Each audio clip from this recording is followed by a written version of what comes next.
core on countdown. Suit donning and checkouts complete. Ahead of schedule.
And you're looking live at Crew 6 on the move inside astronaut crew quarters.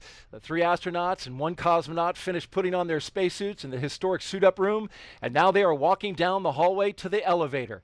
In front, Commander Stephen Bowen and pilot Woody Hoberg. Behind them, mission specialist Sultan Al-Nayati and Andrei Fedyaev. They are getting into the elevator to the first floor where they will begin their journey to space. That and more is coming up next. Ignition sequence start. 6, 5, 4. I feel the liftoff. The clock has started. Liftoff. We have a liftoff. Roger, 0G, and I feel fine. Godspeed, John Glenn. Houston, Tranquility Base here. The Eagle has landed. Roger, Tranquility. We copy you on the ground. New possibilities are opening up for scientific cooperation between countries. 2, 1, 0. Liftoff. Americans return to space as Discovery clears the tower.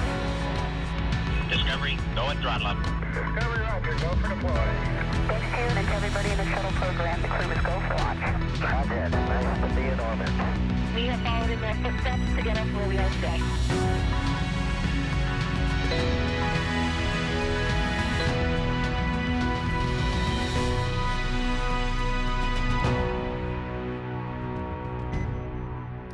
And now you're looking live at the Crew Dragon spacecraft on top of a SpaceX Falcon 9 rocket that will launch the Crew 6 crew to the International Space Station in a little more than 3 hours. Welcome to the Kennedy Space Center in Florida for live coverage of NASA and SpaceX's launch of Crew 6, now streaming in 4K. I'm NASA's Daryl Nail, and with me is NASA astronaut Raja Chari, back by popular demand. Thanks for coming back. Yeah, glad to be back, Daryl, and hoping the second time is the charm, and hoping to see my first launch. Absolutely. We're excited to get your reaction on that. In addition to Raja's analysis, we have live updates from Mission Control in Houston and live interviews from our VIP location here at Kennedy. There you see them. Hello, Houston, and hello, Jasmine. And later on, at T-minus 1 hour, we will welcome in SpaceX live from Hawthorne, California. But let's begin quickly with a recap of the first launch attempt early Sunday morning. The day started here with the crew signing the mission patch inside crew quarters at the Neil Armstrong Operations and Checkout Building. They went through the entire process of suit up and transport to the pad where they ingressed into the Dragon capsule. The countdown moved along smoothly until reduced flow in an engine ignition fluid line was detected by the launch team. The launch was scrubbed with less than 3 minutes in the count. The astronauts remained in the capsule until the rocket was completely detanked. A disappointing moment for the astronauts, certainly, Raja. Yeah, I mean, I think they're obviously like an instantaneous, instant of a little bit of disappointment, but obviously the right, safe thing to do, and the team all knows that, and so they're ready to do it again today, and have learned from all that, and some great lessons learned. And now we want to focus on the front doors of the astronaut crew quarters, where those astronauts are ready to walk out. We saw them briefly in the window, and they are ready to go, just momentarily. Be doing it for a second time. Yep, and we see the stickers around the outside, so they got a chance when they came back from the scrub to smack their Crew 6 sticker on the way in, so some extra luck for tonight. Absolutely. And we're going to try and give them some more good luck along the way. We'll have more about that later in the show.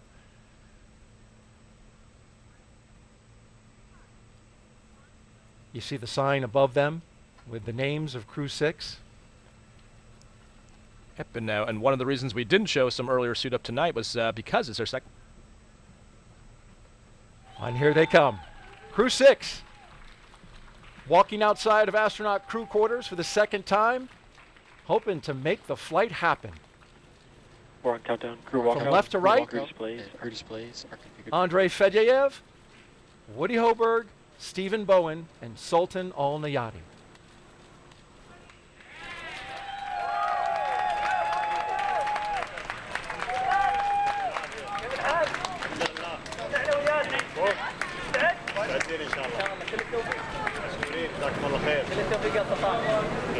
تمام يلا we are good today.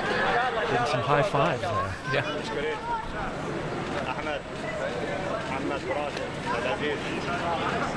So you can see in the background there the SpaceX personnel getting ready to take them out in their Teslas. They're pre-positioning their cooling packs in the vehicles.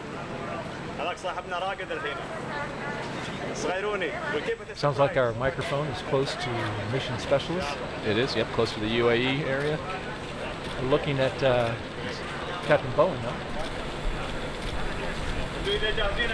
There's Andre, so a great chance for the friends, family, loved ones to come out and say good luck and see you later to the astronauts. You saw the Administrator Nelson and Pam Melroy down at the end there. The back of her head, and then the Administrator just to the right of her. So Raj, this is the second time they're doing this. What's the kind of the mindset now as you see your family now for the second time? It's actually kind of nice because you get a little bit of time in between that scrub, and this time to have you build up to a lot of it thinking you're not going to have a whole lot of time, and then you get a little bit of extra time with your family. And I misspoke. That wasn't Pam Muller, that's Katie Maynard down there. But yeah, it's actually it's definitely busy. So inside crew quarters, we can talk about that later. There's plenty of sims in there, but it's a nice chance to have a few more hours with your family on Earth.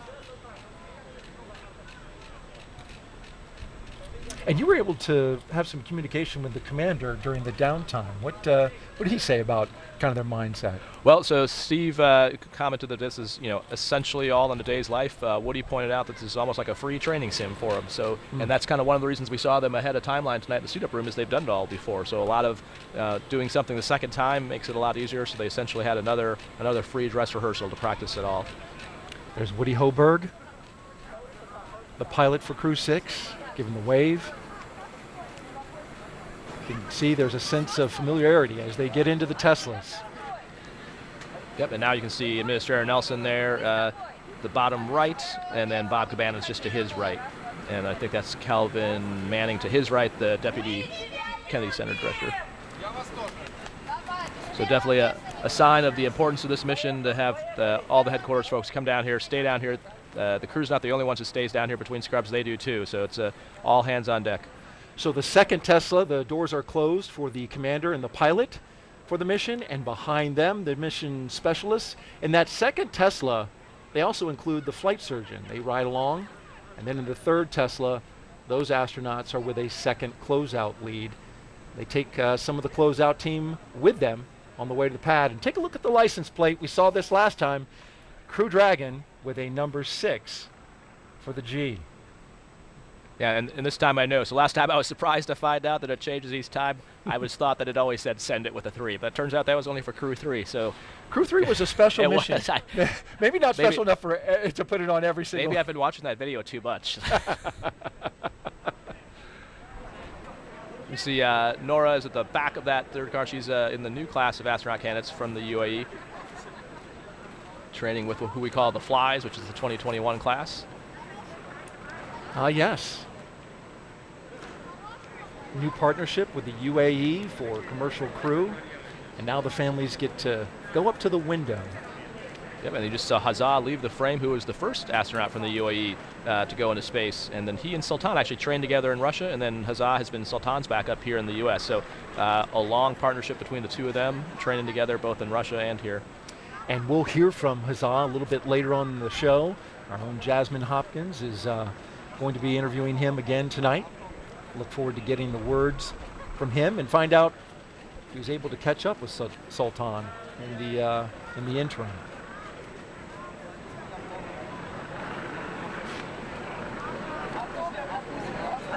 So the final chance here, so when they get in the Teslas there, they actually hook them up to cooling boxes. So I mentioned before, you saw the SpaceX people kind of going behind the scenes. They get those positioned in the Teslas, so that's why there's some more time, and they use every second they can to talk to the families, which is why they have the windows down, still chatting with them, while the flight docs connect their suit umbilicals to those cooling boxes. That essentially just pumps cool air into the suit, because in the warm, humid Florida weather, it can get somewhat sweaty in there if you don't have some cool air flowing through it. Right, especially in the tight space. Exactly.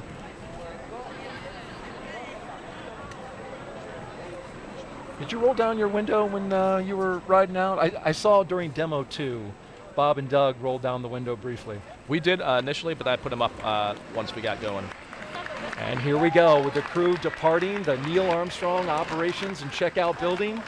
This begins the 20-minute drive with a full security escort across NASA's Kennedy Space Center to Launch Pad 39A.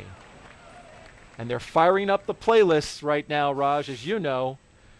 In that first car, if you want to look up these songs and get the vibe of what they're listening to, well, Stephen and Woody are listening to Traveling Band by Creedence Clearwater Revival, May We All by Florida Georgia Line and Tim McGraw, The Space Traveler's Lullaby by Kamasi, he's an American jazz saxophonist, Sing Me to Sleep by Alan Walker, Spaceman by Harry Nilsson, and then in the second car, they got quite a playlist as well. Yes. What did you listen to? So this is it was a collaboration. So Tom and I were in the first car, and then Kayla and Matthias had a mix of U.S. and German songs. So it's like you said, it's kind of the emotional setup for the ride. I think the other benefit of Scrub is we had the benefit of having multiple trips out there, is that the person who's your DJ has a chance to actually zero in the songs. And so Melissa, who was our chief trainer at SpaceX, actually took the time while we were in quarantine to mix together like a 2021 version of a mixtape, so that we could just play it on the iPod they had in there and time it so that exactly as we were pulling up, we were finished with the list. Yeah, exactly. So we had a mix of everything from Blue Light Orchestra to some Guns N' Roses. A little bit of some Hugh Jackson. It was a pretty good mix. Actually, Tom and I think Kayla and Matthias, in the travel back and forth to SpaceX and back and forth to different training locations, that's how we sort of sussed out what's on that playlist. I'm sure they did the same for tonight. In with a great finish of the song. As we just saw there, we have, of course, permission to go through those stoplights with the full security escort. And hey, folks, listen, Raja has some great insight into spaceflight, what it takes to be an astronaut, how he got there. If you want to ask some questions, we want to invite you to participate. If you'd like to ask him a question over the next 3 hours, jump on Twitter, Facebook, YouTube, or Twitch, and send your question with the hashtag AskNASA. We look forward to hearing from you, and I know Raja really enjoyed answering the questions the other night, and he'll do it again. Let's introduce you now to today's crew. Captain Stephen Bowen. He hails from Cohasset, Massachusetts, and is married with 3 children. He holds the title of first U.S. Navy submarine officer to be selected as a mission specialist by NASA. Captain Bowen is also a veteran of NASA's space flights, including space shuttle flights on the STS-126, 132 rather, and 133. During those missions, he and his crew expanded the living quarters on the ISS, delivered an integrated cargo carrier, and a Russian mini research module. He has logged more than 40 days in space, including 47 hours and 18 minutes in 7 spacewalks. He's the wily old veteran, and today he's the commander of Crew 6, a position you know well. I do, yeah, and it's a great position for him to be in. Like you mentioned, he's got some serious experience and street cred, and much like Tom Marshburn on my flight, trusted to mentor and lead 3 rookies going up there, and so I know he's well up to the task and enjoying going on this trip. Sitting next to Stephen is pilot Warren Woody Hoberg. The 37-year-old is from Pittsburgh, Pennsylvania. He studied aeronautics and astronautics from MIT before getting a doctorate in electrical engineering and computer science from the University of California, Berkeley. During grad school, Hoberg worked as an EMT with the Yosemite Search and Rescue. Crew 6 will be Hoberg's first flight since NASA selected him to be an astronaut in 2017. He is also a commercial pilot with instrument, single-engine, and multi-engine ratings.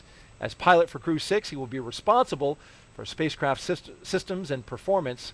Aboard the station, he will serve as an Expedition 68 and 69 flight engineer. And his most important role is to continue the presence of turtles on the space station. So what he also commonly referred to as the smartest turtle, but also the most humble one. You wouldn't know that talking to him. But any of the things Core on on his countdown, advanced team is complete, bio, ready for crew arrival. You just heard the core call for countdown, timing for the crew arrival. But yeah, all those things, what he's done by themselves would be amazing, let alone in combination.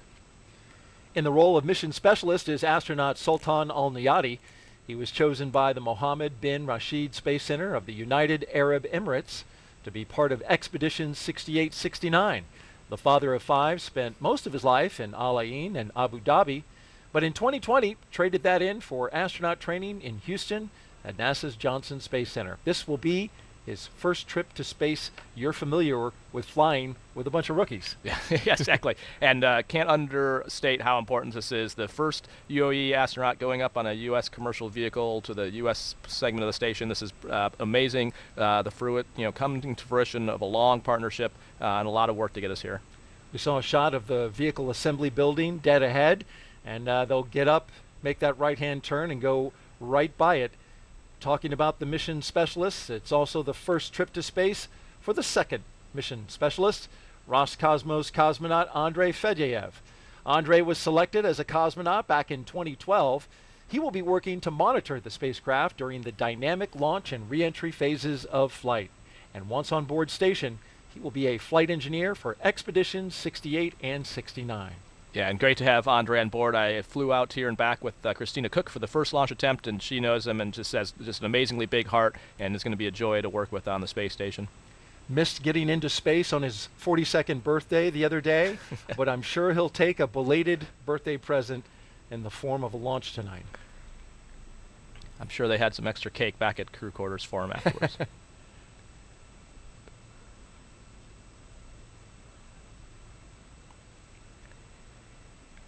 So we also got to break in. We mentioned last time it's the first time they're using the black Teslas versus the white Teslas.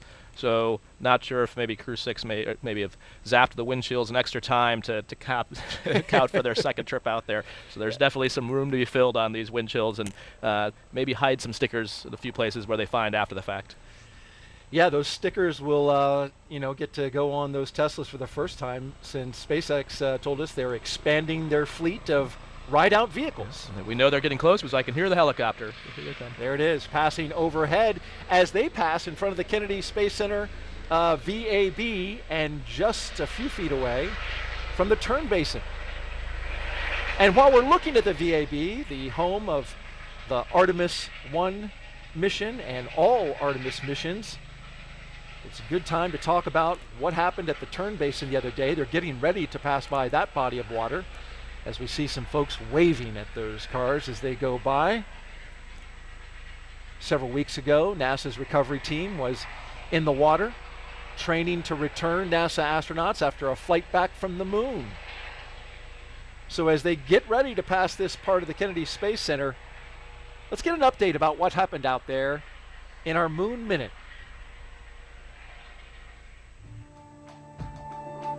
Right now, NASA scientists and engineers are preparing for Artemis 2. The mission will send 4 astronauts on a trip around the moon in 2024. But before that happens, test crews are practicing how to recover astronauts from the Orion spacecraft after splashing down in the Pacific Ocean. This black full-scale replica capsule, named Vader, stands for Vehicle Advanced Demonstrator for Emergency Rescue. It spent the last couple of weeks in the turn basin here at the Kennedy Space Center, where it was floated on the water and tested. Crews practiced opening the hatch and installing an inflatable porch, an important piece of equipment to make sure astronauts can be recovered safely. If needed, adjustments will be made, and then it will be shipped to San Diego, where NASA and the Navy can perform recovery tests in the Pacific Ocean. And for more Artemis updates, check out the QR code on your screen. We're going to pop it up right there. Just scan that with your smartphone, and you'll get updates from our official blog, blogs.nasa.gov/Artemis. We're always updating it with frequent updates as we gear up for Artemis 2. It's nice to see them out there already working on the next mission. Yeah, it's been a long iteration, and since Orion, as part of the Artemis, just like the Dragon, lands in the water, a lot of training goes into making sure we're ready for that. We talked about the mission specialists, Raj, and how we've got the UAE, we've got Roscosmos. It's all a part of flying integrated crews. And for NASA, this ensures operational safety. Crew members on station are trained to do maintenance and spacewalks, and it also protects against contingencies, such as a problem with any crew spacecraft, serious crew medical issues, or an emergency aboard the station that requires a crew and the vehicle that they are assigned to return to Earth sooner than planned. We had an issue with a spacecraft on station, a backup spacecraft. The Soyuz was flown up there, but in the interim, NASA always has a backup plan. And so the astronaut that flew up on the Soyuz had a ride to go home if it was needed. That's right. Yeah. So we always talk about the next worst failure when we're looking. As kind of the mindset we have at Johnson Space Center and in the astronaut corps. And so yeah, exactly. Always thinking about what could go wrong and having a plan to deal with that. And that's exactly the case we're in. Now have another Soyuz up there, and so now back to what I would call more nominal ops. As the Caravan passes the security gate at the Launch Complex 39, let's check in now for the first time with Johnson Space Center in Houston, Texas, and that's where we find Courtney Beasley with an update from Mission Control. Good evening, Courtney. Good evening. Thanks, Daryl, and welcome to the International Space Station Flight Control Room at NASA's Johnson Space Center in Houston, Texas. Mission Control is essentially the nerve center for operating the International Space Station, working in tandem with our partner agencies and providers around the globe. Together, we've ensured the station is ready to welcome Crew 6. Leading the team inside the room right now is Flight Director Judd Freeling. He will also lead the joint NASA-SpaceX Go, No-Go polls once we're in integrated operations with Mission Control here in Houston and at SpaceX in Hawthorne, working together to bring Crew Dragon to its new home in space. Meanwhile, the crew aboard the space station is currently in a sleep period set to wake up around midnight Central Time. When we check back in later, we'll talk a little more about what the crew on the International Space Station has been doing to prepare for Crew 6. But for now, we'll send it back to the team over at Kennedy. Daryl. All right, thank you very much, Courtney, and Mission Control ready to go. Back here at America's Spaceport, we're watching the Teslas with three astronauts and one cosmonaut going through the security gate at Launch Complex 39A. So this is inside the pad perimeter. It's inside the blast danger area. Yep, and you see them going by what's called the horizontal integration facility. So you saw them drive by the VAB, which is the vertical assembly building we use for Artemis. SpaceX actually integrates their vehicle horizontally, and then that rolls out. You see those railroad tracks there. That's how it goes out on the transport erector launcher there, the TEL. So they actually stacked the capsule and the trunk inside that vehicle and then rolled it up the tracks there, and then the TEL lifts it up into position on the pad. And a cool view there from the lead Tesla with that out the window view as they're coming up. Gotta love that as we're looking at the base of the rocket. And recapping again the issue from Sunday night, there was a problem with actually a clogged drain line for the TTAB system. This is the engine ignition fluid that fills the bottom there, the base of the rocket, to make sure that each of the engines of the Falcon 9 lights up. They found out about it and didn't have the confidence that they would have enough engine ignition fluid to light those engines, so they scrubbed. They later found out that there was a clogged filter in one of the engine lines, and so they changed the filter. They blew out the lines with gaseous nitrogen, cleaned them all out, and now it's up and running great. Yeah, so it's great news. So yeah, the TTAB in super simple terms is kind of like the spark plug of an engine. So we'll talk later tonight as they're loading prop. There's fuel and oxidizer that feeds the engines, but that initial spark comes from the TTAB that, sort of like lighting a gas grill and, reaching in there with that wand and clicking it on. So that's basically what was going on.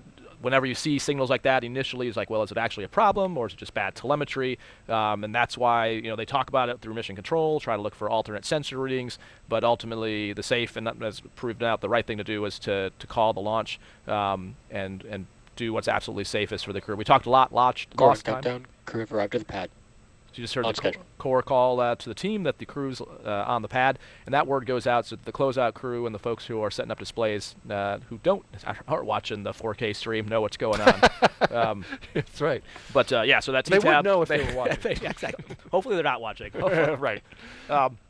But yeah, so the TTAB, again, if there's ever a doubt, we do have protocols for, like, is it a bad telemetry or just one bad sensor? But in this case, there's a few indications that there was something wrong, and they made the right call to stand down, and as you said, found an actual clog and fixed that. And so the good news is we're back on track. That's a great point about the telemetry versus, the problem. It can look one way, and you could find out there's a problem with the sensor, like you mentioned. But in this case, it literally was an issue that they were able to identify and then quickly correct. And so we're excited to light them up tonight. Crew 6 and NASA and SpaceX. This is our 6th crew rotation to the International Space Station since 2020. This successful NASA program is called Commercial Crew, and it's based right here at the Kennedy Space Center. Jasmine Hopkins now joins us live with one of the leaders of this program. Jasmine. Thank you so much, Daryl. We are back tonight on the balcony of the Operations Support Building number 2 here at Kennedy Space Center. And right now, we're so glad to be joined by Kathy Leaders, the Associate Administrator for NASA's Space Operations Mission Directorate. Good evening, Kathy. Good evening. So happy to be here. Of course, and we are happy to have you. This is round 2, as we said earlier, a second time's the charm. But really, let's talk about that seriously, that we prioritize safety here at NASA. We only launch when we're ready, right? Yes, and it kind of seems like a cliche because we say it over and over. Space flight's hard. We say it's really, really hard. But when you look at all the things that have to be done perfectly to make sure we're flying safely, it is hard. And it's that attention to detail that makes us ensure that we're flying our crews safely. And so you just got to step through it carefully, and I tell the team one step at a time. And, sometimes you can be almost at that, that 5-yard line, seeing the goal in sight like we were, early Monday morning. And you can have a clogged filter, and you just got to stop and say, okay, we're not ready to go fly today, and we're going to stop, take our time, get ready to go, and reset up again. But it is really, I'm very proud of the team because the way they worked through that problem and the way they said, hey, we aren't ready right now to be able to say we're safe, and so we're going to stop and make sure we've got this all figured out and then come back and fly again. I think it is a real testimony to the team. It really is, Kathy. And as you said, spaceflight is hard, but we have been just pushing forward with the Commercial Crew program. As Daryl said earlier, this is the 6th crew rotation flight from NASA and SpaceX to the space station. What do you think of that cadence from the Commercial Crew program? Well, this is near and dear to my heart. And so obviously, as the ex-Commercial Crew program manager, I'm awfully proud of the way the team has, and not only the 6th crew rotation mission, but really the 7th mission with also doing Demo 2. In March of 2020, as we were kind of in our campaign getting ready for the demo flight, I would have dreamed, this would have been like the greatest dream for me that we would be here, 3 years later, less than 3 years later, and have maintained this cadence of safely being able to rotate our crews. So extremely proud of the team.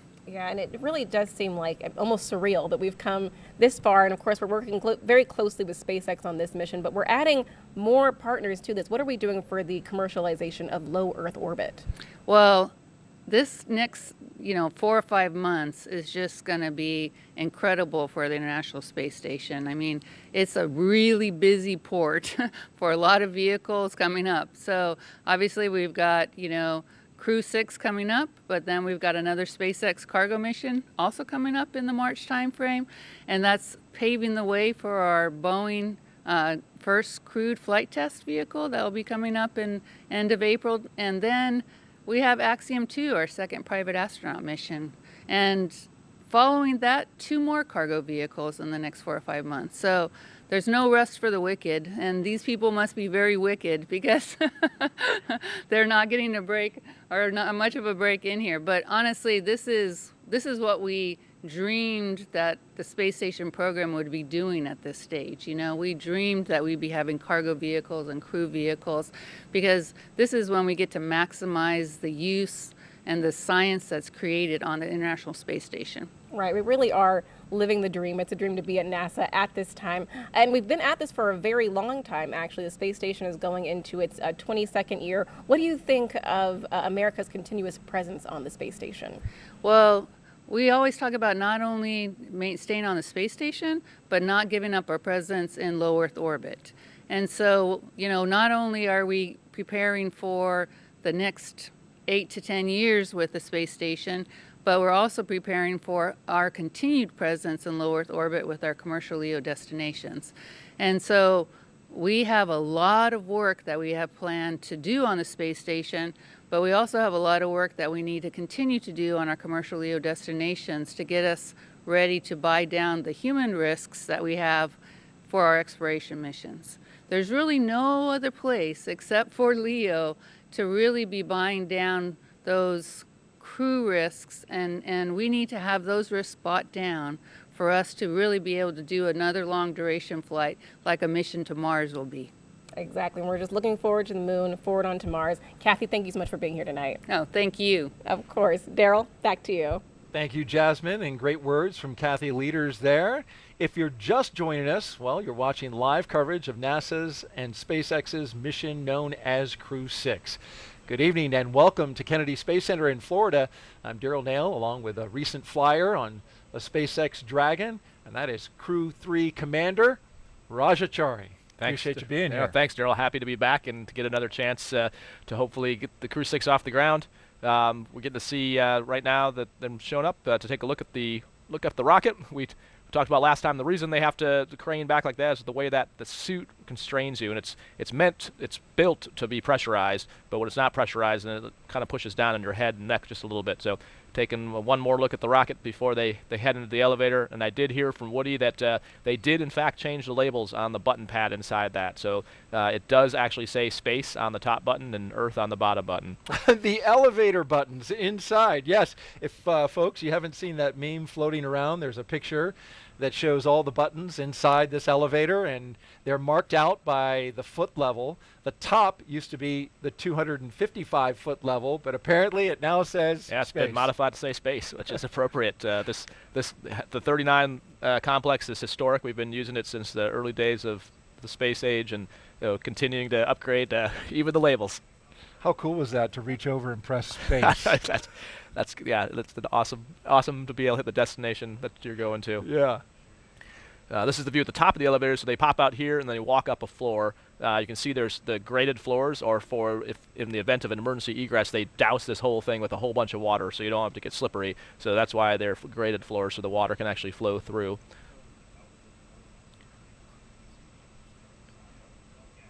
And you see astronaut Nick Hague is with them. He's number 12. See him turning the corner there? This is the astronaut support person. And Nick Hague, of course, an experienced astronaut, been up to space station, been through a launch abort himself. Great resource to the astronauts. Yeah, it's amazing. Reed Wiseman, who's the former chief of the office, likes to say that Nick is a unicorn. He's pretty much the only person, right now that's, well, he's been to space twice, even though he only won one mission. This is the first time they aborted. They actually ballistically went into orbit, right. so he counts that as 2, rightfully so. Okay. But yeah, that's really, really unusual. I don't think there's anyone else in the office that's been through a launch abort, which, as we know, the commercial crew program has that as a requirement. So we've got that system now with both Dragon and Starliner. But to actually have done that is a way, it's pretty extreme. Yeah. See Sultan and Andre heading up the elevator. You notice tonight everything's going faster, which is a testament to the fact that we've practiced this once. So they're, now this is the second time the team's doing this, and Woody himself commented there's almost like a free sim that they got to do the other day. Things are going a lot faster. Certainly noticed that. Just to finish the thought on the launch abort, that was a Soyuz in 2018 that launched out of Kazakhstan. Waiting for the mission specialists, and here they come. So they'll head up the stairs as well. You saw Woody and Steve were just starting to make their phone calls. We talked the last time that one of the other jobs. So Nick Hague, as the astronaut support person, one of the things they're doing is like items like glasses, watches, things like that have to be carried that they don't have room for in their pockets. He's kind of handling that logistics. He's also the one who dials the numbers, which is not a trivial task, calling on a government phone to the UAE or to Russia. I can attest to so that. you got to figure out, the country codes. Do I dial +9 or +9+1? But it's different on every number phone. Gets you exactly. out, which number gets you to the you definitely international. want to make sure you've done that, and you want to make sure the person who's going to get the call knows that it's not a spam call. So you need to make sure you give them that number in advance. The chevrons on the ground there, they're going to be when they go onto the spacecraft, they're walking against the chevrons, but those chevrons are meant for in a low visibility egress, because I make a mention the water system is on, so you would be getting doused with water, so you can look down, and that's pointing you to the egress baskets, which on the far left side of the screen, it just kind of went out of view, but you can see where these slide wires are at, and that's how you would get down to the ground. Now you can just see them on the left side. Yeah. They're like a super fun zip line ride that you would get into a basket and then go down to the bottom of the pad. And there's a loudspeaker system up there, and so as you're egressing, the launch director would be giving you instructions, most key, like how many people are still on the pad, because as the crew, if it's just 4 of you, that's relatively easy, but if the closeout crew is there, you got to make sure you count baskets and people to make sure everyone gets down to the ground. Want to have a full head count exactly. of everybody who's out there. You don't want to leave anyone up there. Yep. Right. So it looks like they're cycling through the phone calls now. This is the view looking towards the crew access arm. It is behind the black door. So when they wrap up their call there, they'll be headed through the door, and we'll get ready to see our first 2 astronauts make their way from the launch tower across the crew access arm and begin to ingress to the Dragon spacecraft. And besides the fact they've done this twice, the other reason things go a little quicker is all the little traditions are kind of already done. So they've already signed the patch in crew quarters. They'll have already signed the meatball here. So some of those things that take a little bit of time that are baked into the timeline don't have to be redone. So you can see Woody and Steve just starting to head out on the crew access arm now. And there they are, coming through the crew access arm. The commander and pilot, Stephen and Woody, making their way inside Dragon. Big thumbs up and a wave from the crew. They're hoping today is the day. Core on countdown. Crew are in the white room. You see Arthur is the core at SpaceX, so they keep the shifts the same. So again, we kind of talked a little bit about last time, but the importance of all the sims leading up to this are the same voices. So they'll, through the slip and through the scrub, retiming all the shifts at SpaceX and at Houston actually all stayed on the same timeline, so they could be all the same people. That's Arthur Berrialt, the crew operations resource engineer with SpaceX. That's his voice coming over. You can see the ninjas helping get their, those are the shoe protectors, the boot guards coming off. Yep. So it protects for 2 things. FOD in the capsule is one thing, but the other thing is there's slots in the bottom of those heels, and that's what actually, when you see them get in, you'll see them put their foot up and then down, almost like putting on a ski boot type thing, where it locks in, and that's what keeps your feet restrained under the launch loads and re-entry loads, which is why you'll also see them sometimes, if not during before they are in the launch escape system, you'll see them lock them in, but that also protects the channel from any nicks or dings on the bottom side of that. All right, we've got a question that's coming in from social media as the astronauts crawl in. Started. Arthur calling the ingress has started, which we can see on our screen. So here's the question. Space Brandon on Twitter asks, he's referencing to the view out the window. What is it like to take in this view? Loud and clear. Seat 2, how me? And C2 has you loud and clear as well. So I'll tell you, it's awesome. The view out the Dragon window you don't really see getting in, because as you saw as they crawl in, their head is towards the seats, and then when we flip around, you can see that the white room and that crew access arm kind of blocks the view out the 2 windows there, which you can see if you look at Ninja 10 to their right and left, you can see the Dragon windows. The view you do have is before you walk across the crew access arm, and it's SpaceX Dragon Seat 3, contact. Wait for Arthur. Loud and clear, seat 3, how me? Good evening, Arthur. I have you the same. Yeah, so the view from where... Good evening, Woody and Steve. Good to hear from you. Sultan and Andre are standing is awesome. You got the water, especially on a clear night. You do this during dry dress. You come up here and take in the view, but seeing... Yeah, I think he's talking about taking in the view right there. So you can go to the corner to where that kind of white post is, kind of where Ninja 14 is at, and you can kind of hang off the edge. Don't do it too far. But yeah, it's pretty amazing. And seeing the clouds and the water, I think, is what's most distinctly different. So on Earth, you can see the actual individual waves and the clouds moving in from space. You definitely can't see that level of detail. So yeah, trying to take all that in, I don't think you really appreciate it until you come back and see that same thing. And we can see Nick Hague now taking cell phone shots of Sultan as he's on the phone, which a good fellow astronaut does. And you heard Woody and Steve checking in with Arthur. Those are just the initial comm checks. We'll do much more intensive ones later, but that's just to make sure that when they connect their umbilical, that it's fully seated. And so if you get a good comm check, you know that the little pins that connect that loop are good. Our mission specialists now getting ready to board Dragon, Sultan and Andre with a big thumbs up. Beautiful shot from high above looking into the crew access arm as they make their way aboard Dragon. And while we're watching the mission specialists in action, let's take another social question, which is relevant. And he's showing off, you know, getting the space tech's badge. We talked about last time they grab the Ninja's name tags to take with them, and they distribute those amongst the crew so they can fit them in their pockets and satchels. And the question there, it looks like, what's the mobility like on the pressure suit while walking around? It's actually fine. It's just a little bit of pressure on the top of your head pulling down.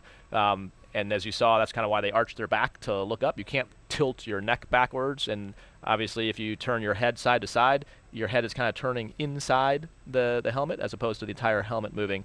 So it's just more a matter of not straining your neck. It's like traction almost. Yeah. It's just a mild traction. Yeah, and it can get hot, so you don't do a whole lot of action unless you have cooling attached to you, especially with the weather here.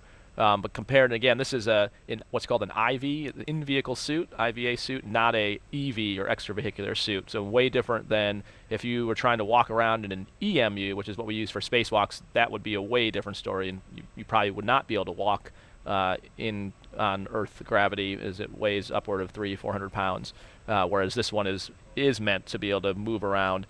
When it is inflated, it's meant to be in the seat. So if it was pressurized, it's not meant to be moving around in the cabin with it, because you don't really have joint mobility, so it's meant to be restrained by the straps and in the seats to be fully functional in a depressed scenario.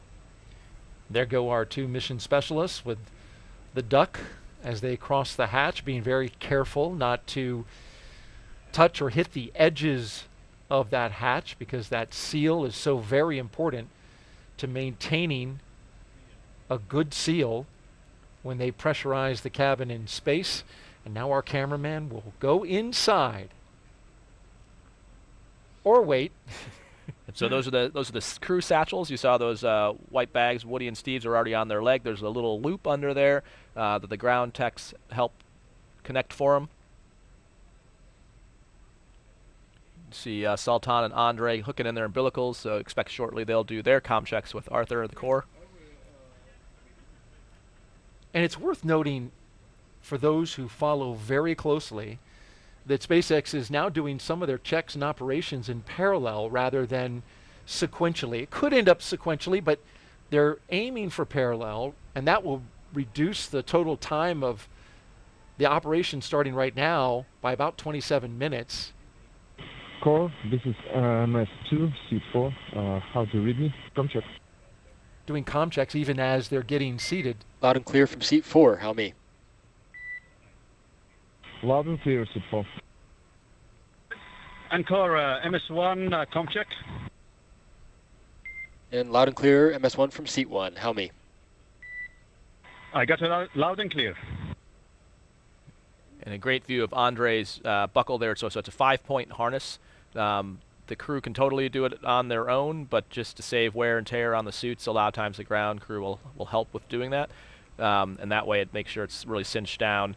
So the way on that circular harness around his waist, each of the waist straps and then the leg and the shoulders connect into a slot, and then to get out you rotate it counterclockwise or clockwise and all 5 pop out. Similar to a harness in a jet? Right, it's actually very similar to like an F-35 harness, yep. Same kind of design. And Raj, of course, you flew the F-35 and the F-16 and the F-15. No, not F-16. No, okay, terrible. sorry. F-15 and F-14? F-15E and then F-35. Yeah. F-35, okay. Don't worry, it's okay for people who fly the F-16. It's not their fault. Well, the F-35 certainly the tip of the spear when it comes to the Air Force, and you were involved in that program for a while. I was, yep. I think the only job I would have left that job for was this job. So. And we're glad you're here. Had an incredibly successful Crew 3 mission. You were the commander of, and you had some great astronauts along with you. Yeah, so flew with Tom Marshburn was our pilot. He had been on a shuttle on a Soyuz, so just a great asset to have some wide breadth. Caleb Barron, classmate of mine, also a submariner. Yeah, fellow turtle, submariner. Yes. And so following in Steve's footsteps, and then Matthias Maurer from ESA, the German astronaut, his first space flight as well. And just awesome to get to work with all of them. It was, it was the time of our life up there, honestly. And for those who wonder about what you mean when you talk about the turtles, it's the class of turtles, right? When you graduated into being an astronaut. Right, so a bale of turtles is the technical term. A bale of turtles. A herd of turtles, if you will. Yeah, so the tradition in the astronaut office is the previous class names the incoming class. So we were named the turtles by the 2013 class somewhat as a derogatory yes, term? It was, I think, slightly derogatory. It meant to be slow, but we took it as quite the compliment. So when the vice president announced our class in 2017, he made the analogy that when he grew up, if you saw a turtle on a fence post, you knew it didn't get there by itself. So we take it as a definite nod to all the people that got us here. Because the reality is, whether it's family, friends, the trainers at the different centers, we are just the doers, the eyes and the ears for the mission control, the flight controllers, the scientists, and our families to do the work. So yeah, we definitely did not get here by ourselves, and so we love the turtle term, and proud to be sending Woody up there to continue the. Kathy mentioned a continuous U.S. presence in space. Since for 22 years we've had a continuous turtle presence in space since 2021. Which is, of course, worth mentioning. Exactly. The more important stat. And I had also heard that, poignantly, Turtles was fitting because when you graduated, it was Hurricane Harvey. That's right. Yeah, when we showed up, put actually, a lot of water down in the Houston area. That was also a big part of it. Yep. You can see they're doing zipper checks right now. So there's there's three main zippers, one that goes from one leg to the other, and then one on each arm. And on each of those, there's an inner bladder layer, which is the actual pressure garment, and then the outer layer is the restraint layer. And then down on the boots, they actually have a boot zipper on top of that. But in each case, on the three main zippers, there's a white tooth that they're looking for, and you get a two-person check. So the person that does it looks for it, and then someone else visually verifies that white tooth is visible, which guarantees that the pressure garment is sealed. Get that good seal, critical safety component for these suits. Got another social question, Raja, and this one is about one of your fellow astronauts. At Ian Benecken asks, do you miss your German space brother, Astro Matthias, and did he teach you something in German during your 6 months in space? Oh yeah, we definitely miss Matthias. One of the weird things when you come back is you spend your work day together and your downtime together for 6 months, and then when we came back, you take a Gulfstream back to JSC or to Ellington and then JSC, and then he gets whisked away. So after seeing him for 6 months, all of a sudden he's gone. So it was almost like having someone in your family ripped out of the house. We definitely miss Matthias, and it's good whenever he gets back to visit us. In terms of learning German, I think he had his birthday up there, so we definitely learned that. And honestly, I've forgotten. Happy birthday in German? Honestly, I've forgotten it. I'm supposed to know how to speak Russian as well, because we learned that as part of our training. And it's. You were working on the Russian playlist. You did give it a good I was able to read the songs that Andre had on his list. So I have a little bit, but my German has escaped me. Oh well. It's but understandable. I'm sure Matthias would be. If you don't use it, but exactly, yeah. Matthias would be disappointed, but it tends to slip away, yeah. Yeah, exactly. Yeah. So again, way ahead of schedule here. So normally on the timeline, the crew is using about 2:35 prior to launch would be crew ingress, and you can see they're already pretty much there already. So kind of doing some more checks here. So they're basically having the crew make sure that, so you can see those white loops on their straps. They're meant so that the crew can find those and pull them tight. So that gives them leverage to pull down and tighten the restraints. And so there's 4 of them, 2 for their shoulders, and then you can see, like Woody, you can see a little bit of better example down underneath his hands. You can see there's kind of a grouping of 4 of them. So 2 for his shoulders, 2 for the legs, and there's also toe loops, which you can kind of see on Steve's. You can see them up near like where the like the top of his foot, and those. We talked about sliding your foot into that restraint, and then the loop goes over that you then tighten with those straps. So that's basically what they're doing now, is checking each one of those 4 on all 4 crew and making sure that they're not too tight, especially for their feet, and completely restrained on their shoulders. That was a great shot we just saw by the SpaceX camera team that showed one of their closeout crew members exiting the spacecraft. You got a feel as he went through it just how tight that space is. We've been following the launch teams as they continue working through the countdown. Currently, no issues are in work at the moment. Earlier this evening, around 7 p.m. Eastern Time, there was a hydraulic leak detected out at the pad, but it was a minor one they were able to get repaired pretty quickly, and didn't disturb the count, as we see our crew waving goodbye before the SpaceX cameraman exits the capsule.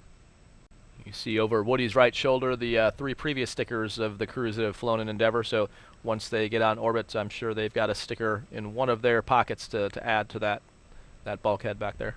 It's a great observation there, Raja, because this is the 4th SpaceX flight. Dragon, the crew is ready for comm checks.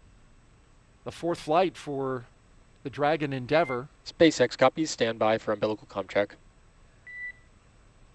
The first 3 were Demo 2, Crew 2, and Axiom 1, which was up at station when you were there. They were, which is the first private mission to the U.S. segment. First time we've launched private astronauts from the U.S., so yeah, a pretty historic mission, and just the start of things to come. You heard Kathy Leaders mention Axiom 2 will be launching in the near future, so we're definitely incorporating the lessons learned and moving forward. Yeah, what was that like? You've got your NASA job to do up in space, and then you're also helping private astronauts. Yeah, we enjoyed it. I think the key is partnering on the science. So they bring. I think the interesting thing is you've got private. Commander, pilot, MS1, stand by while they MS2, do their comm comm checks. Commander has you loud and clear.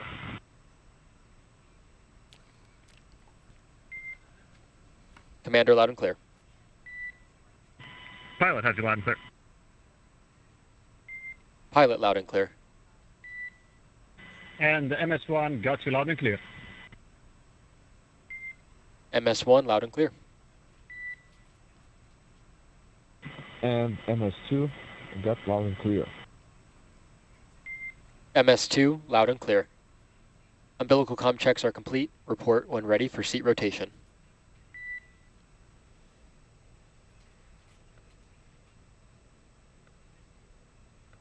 As we get ready for the seat rotation, watching all 4 articulate upwards so they can get into launch position. Want to make a correction. It's a camera woman with SpaceX who's getting those fabulous shots. Relying on her to give us SpaceX Dragon, the crew is ready for seat rotation. these great views that we see. And this view right here, in fact, she's shooting it right now. SpaceX copies, initiating seat rotation. I'm sure it's a challenge to not only maintain that steady shot in that very small hatch, but she also has to maneuver around the team, making sure that she doesn't interfere with the operation. She's doing a great job. Exactly. Yeah, so there you can see the seats moving. So they're in procedure 4.100 on the display. So that's what Woody was interacting with there a second ago. The comm check they did before was just checking the hardline communications. So their umbilicals through the spacecraft, through the umbilical to the ground. Then they are now in 4.100 for seat rotation. So you saw them talking before Steve said they're ready. That was just making sure they verified visually that all their arms and everything was clear of the translation path of the seats. You don't want anything getting pinched. And then what they're watching now on the displays is what's called a tack count, which is the motor that's running the seats to see if anything is out of limits. Looks like it was a good rotation, and they'll probably report that here shortly from the core. And you can Does see. it make a cool motor high-tech sound? You can't like, actually hear it. no? You know, you can. It's more like, like. Dragon SpaceX, seats are in the launch position. SpaceX tracking copies and concurs. Now you can see a great view underneath their seats of what else they're taking up to the space station with them. So those central ones there, those are cold lockers. So definitely some kind of science in there that has to be preserved at a particular temperature. The left side, the aft two look like it's some kind of cargo. The forward two, which we can't quite see, is survival equipment. That'd be the red. And then the right side looks like a semi-larger piece of cargo. We call all those things CTBs, those containers. And they are referred to by the Dragon size. SpaceX, you are go for Section 2, suit leak check preparation. And SpaceX tracking copies go for Section 2, suit leak check preparation. So that bag is red for a reason. Right, so it'd be easy to spot, gear. exactly. Wanna So be able to spot that real quick. The timeline, so they have two displays up, well, three displays, but the two they're probably looking at is one's called a timeline, or event details we call it. Normally you'd be ready for suit leak checks about 2:14 from launch, so again running ahead, which is good. You heard Arthur ask him, or the Corps ask him to get ready for the suit leak check, so you saw him just pull their visors down. Steve's talking to him right now about the reminder to remain still. There is a way for the crew to stop a leak check, and the reason you would do that, because as it's pressurizing, let's say you got a hot spot in the suit, that pressure bladder, there's folds in that, so as it inflates, it could poke into the back of your knee, elbow, or joint, and so there is the ability for the crew to stop that if someone's experiencing pain. Come in there and make the adjustment. Exactly, yep. And so they'll leave the door open for Right. that reason? Yep. Yeah, and also if the suit fails the leak check, they've got some components up in the white room there where they could come try to fix something. But the reason they did the SpaceX Dragon tear is complete. We are ready for leak checks. SpaceX copies, you are go for Section 3, suit leak check. And we are go for Section 3 suit leak check. That's in work. So the whole reason they do the leak checks in the suit room is to find any gross malfunction and know that the suit is fine. So if there were something between the suit room and now, you would suspect it was probably a zipper just not being fully sealed versus something actually wrong with the suit. So right now we're seeing those suits inflate? Not quite yet. Not So quite we'll yet? see them. Yeah, the way you'll know is you'll see their arms kind of go out like zombies eventually, which they're just kind of they're stretching out right now. They're looking at what's called a suit transducer. So they're wanting to make sure it's in zero. You'll hear Steve tell them that the tear is done.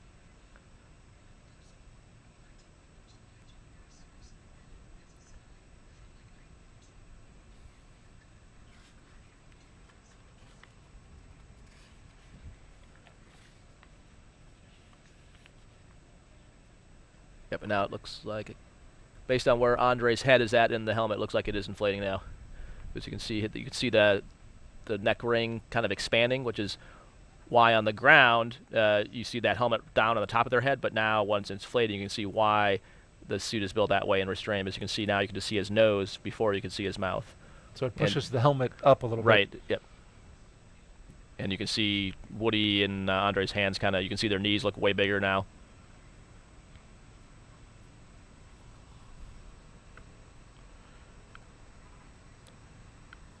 And so they have an indication of what the suit pressure in each seat is at by individual, and they're waiting to see if it holds steady at full pressure. And you can see that at this point, the last basically 30 seconds are kind of critical. You're trying to move. If you move, that can actually throw off the reading. And so at the same time that they're performing these suit leak checks, new for this mission, SpaceX is also right now performing the side hatch inspection. This is part of them doing those operations in parallel that I mentioned earlier, which will save them time and build time into the margin. Exactly. Just in case they need it. Yeah, wherever you can buy margin, because these are all instantaneous launch windows, meaning if there are problems, unlike a shuttle launch where there's built-in holes, this one is a continuously running clock. So anytime you can buy yourself margin for having problems, that's great. Our T0 tonight, 12:34 a.m. Eastern Time.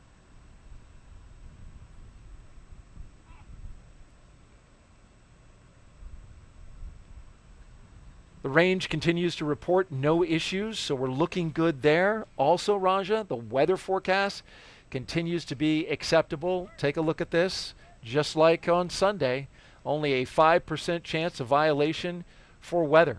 The only concern would be a flight through precipitation, which would come in the form of a cloud. SpaceX Dragon, 4 nominal suits. Well, there you had the 4 good suit leak checks. SpaceX copies and concurs. Closeout team will now perform final closeout steps and exit the capsule.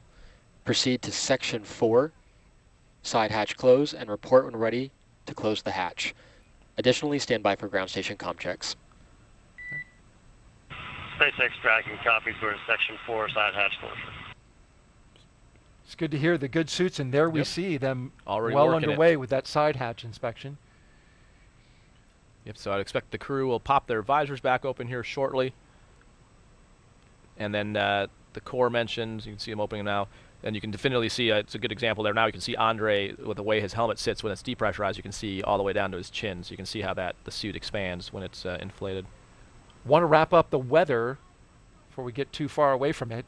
Only a 5% chance of violation for launch from here. And SpaceX Dragon crew is ready for side hatch closure. So the crew's ready for the side hatch to be closed, but the closeout crew continues to inspect and document. SpaceX copies. The launch team still monitoring the weather in the ascent corridor. And I understand from our team at JSC that that's right on the line. We're green to go at the moment, but they are monitoring that closely. Of course, this is the winds and the sea states along the ascent corridor. Should, for some reason, Dragon need to abort off the top of the Falcon 9, it would need to splash down somewhere along the eastern seaboard. And you got to have good weather conditions because those astronauts will be landing in the ocean in the case of emergency, and they could be there for an hour or two before they are rescued from the capsule, and you want to have good sea states for any kind of rescue to happen. Exactly, yeah. So that's a key thing, and it can sometimes be frustrating if the weather is beautiful here, but bad along the eastern seaboard. And it's not just unique to Dragon. Actually, when I was talking to Steve about this scrub, so you mentioned he flew on STS-126 and STS-127, which is the following shuttle flight. He was the lead astronaut closeout crew, and they had 6 scrubs, and 2 of those were the weather was beautiful here, but not along the ascent corridor. But yeah, it's important for both the capsule and for the recovery teams as well. So if the winds and waves are out of limits, that can be a problem for the capsule landing in the water, specifically what's called the back shell or the bottom of the capsule. And then the other problem is, actually getting a recovery team to them. If you've got really bad weather conditions, it's dangerous for them as well. So we try to protect. You need to protect for that entire case and that whole corridor. And we also protect for some trajectory deviations, if you will. So, usually things are pretty much right down the middle, but we also build in errors to that trajectory, so you actually have to build out a zone along the ascent corridor. It's not just a straight line, and so that adds even more surface area. And when you're talking the ocean, there's a lot of weather. There's a lot of ocean out there. Yeah, exactly. It is a large area of weather that you need to be good to go before you launch, which is much different than uncrewed launches. Right. When you're not launching people, you don't have to monitor the weather to the extent that you do on a night like tonight anytime you're launching astronauts. So it is a tighter needle to thread. Yeah, it is an impressive array of recovery forces that are pre-positioned to support this. And so there's Navy ships, there's Air Force assets, pararescue personnel, basically not just along the East Coast, but on the West Coast, out of Hickam Air Force Base in Hawaii. There's C-17. So pretty much it's a worldwide posture. Other nations volunteer to help. So when you hear them talk about the abort calls on the way up, they'll call Shannon, which is actually in Ireland. So we have help even from European partners. So it is quite the choreographed effort to make sure that they're safe all along the ascent trajectory. Shannon's a good Irish name, right? Yeah. For, well, yeah. So on Crew 1, Shannon got to call Shannon. And there's the good ship Shannon as well. So you can see they're taking a look at the hatch seals on the hatch side. So they already looked at the spacecraft side while they were getting in. That's why you see a Ninja 35 kind of holding in position and someone tucked behind there. They're looking at the hatch side seals as part of the inspection before they close it up. And while they take a look at that, we want to talk a little bit about the beginning of this program and the history that was made, as well as quite the honor that was bestowed on Raja's fellow astronauts. We're launching, of course, American astronauts on American rockets from American soil, and it all began with those two trailblazers of the Commercial Crew program, Bob and Doug, who recently received the highest civilian honor an astronaut can achieve. Dragon, SpaceX closeout team is taking final steps in prep for side hatch closure. Stand by for transition to pad hatch closed, and please ensure that all items are secure from now through launch. It is my great honor to award you both the Congressional Space Medal of Honor. In January, Vice President Kamala Harris spoke to a packed room at the White House about the dedication of NASA astronauts Doug Hurley and Bob Behnken. Bob and Doug represent the best of our nation. There's no question about it. NASA selected both men to be astronauts for the Space Shuttle program in 2000. But when the shuttle program ended 11 years later, Doug and Bob's work did not. NASA collaborated with the private sector to build the next generation of spacecraft.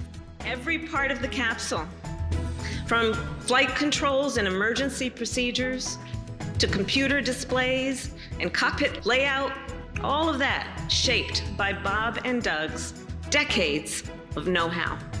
And in May of 2020, the SpaceX Crew Dragon was ready to soar. Bob and Doug returned to the Kennedy Space Center. They suited up, they waved to their families, and they rode an elevator up nearly 20 stories.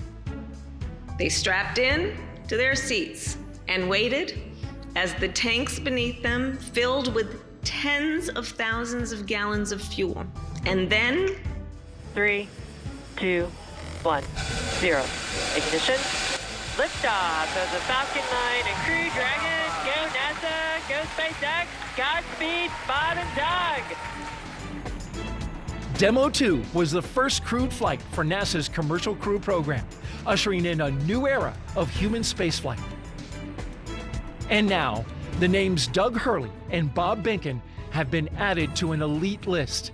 Prior to this ceremony, the Congressional Space Medal of Honor had only been given to 28 people, astronauts like Neil Armstrong and John Glenn. We're following in their footsteps, and so it's just an incredible honor. It was humbling to be a part of the mission. We got to be the smiling faces on the pointy end of a rocket ship. Because of their bravery, missions like Crew 6 are happening today.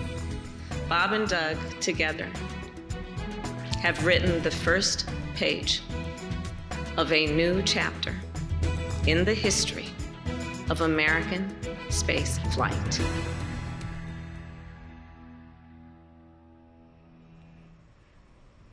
Well, congratulations to both Bob and Doug, and a well-deserved honor. Doug Hurley recently retiring from the astronaut corps. Bob Behnken still cranking it along. In fact, he came out and was an astronaut co-host, sitting in your seat, Raja, for Crew 5. And it's a great contribution. I like the soundbite where he said, the smiling faces on the pointy end of a rocket ship.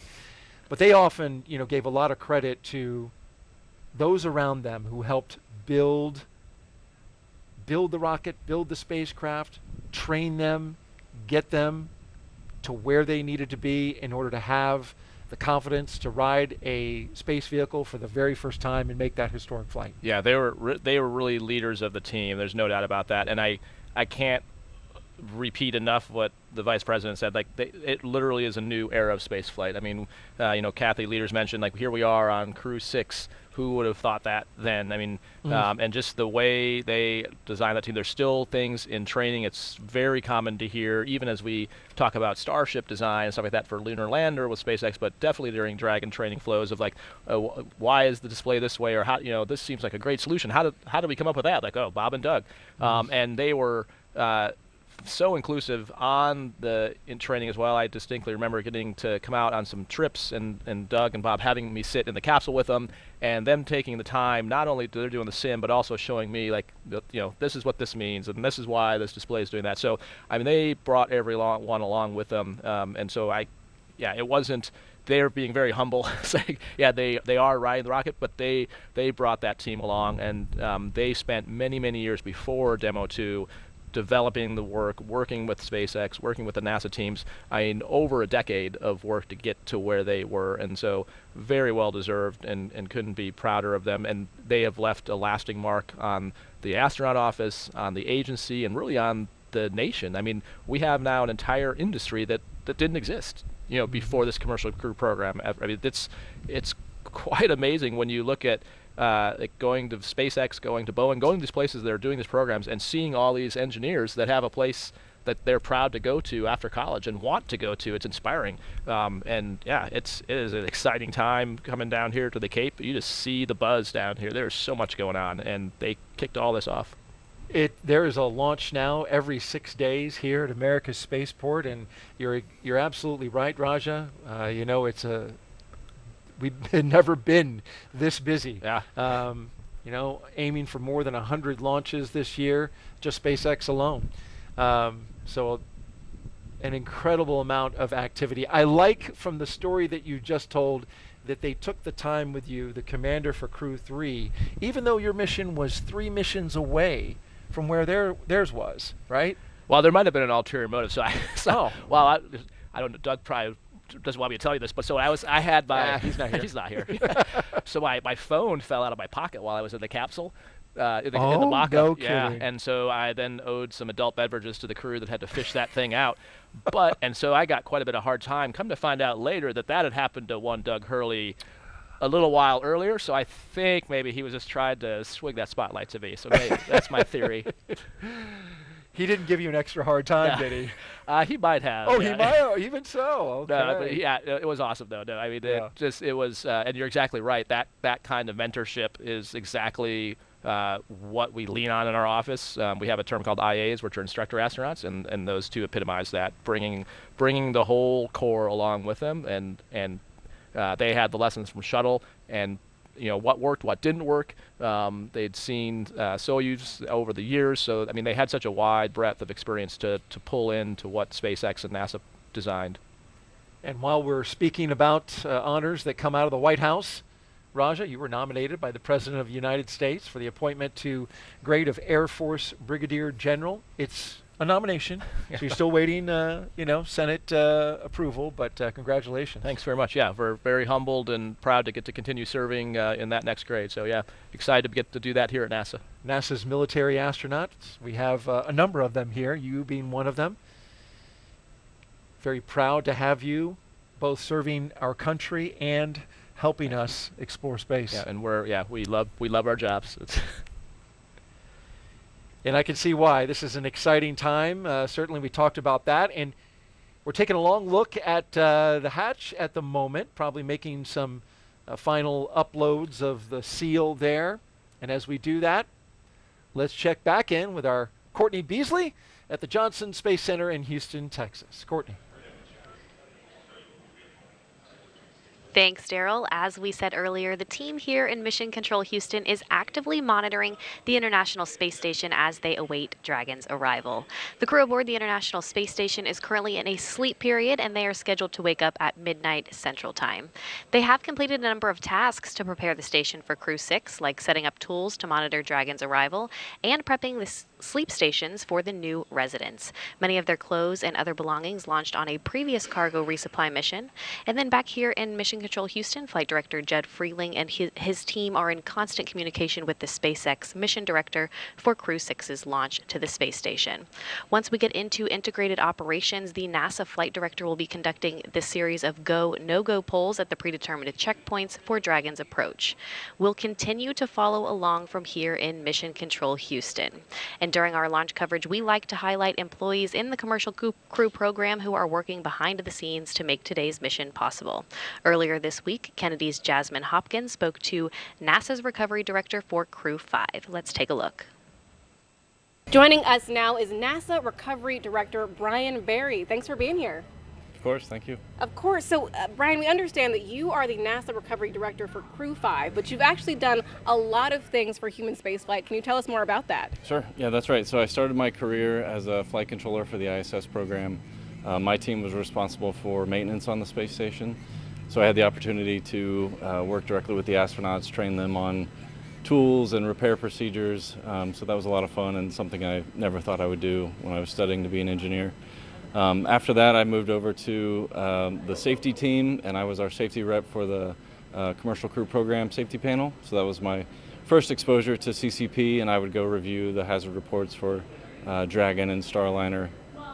That was a pretty neat experience also because I was able to work with Bob and Doug prior to Demo 2 and just kind of work with them on the hazard reports and get their perspective on the risk and the mission overall. After that, in 2020, I came out to Commercial Crew and I work for them directly now, and I've been doing launch and recovery operations since then.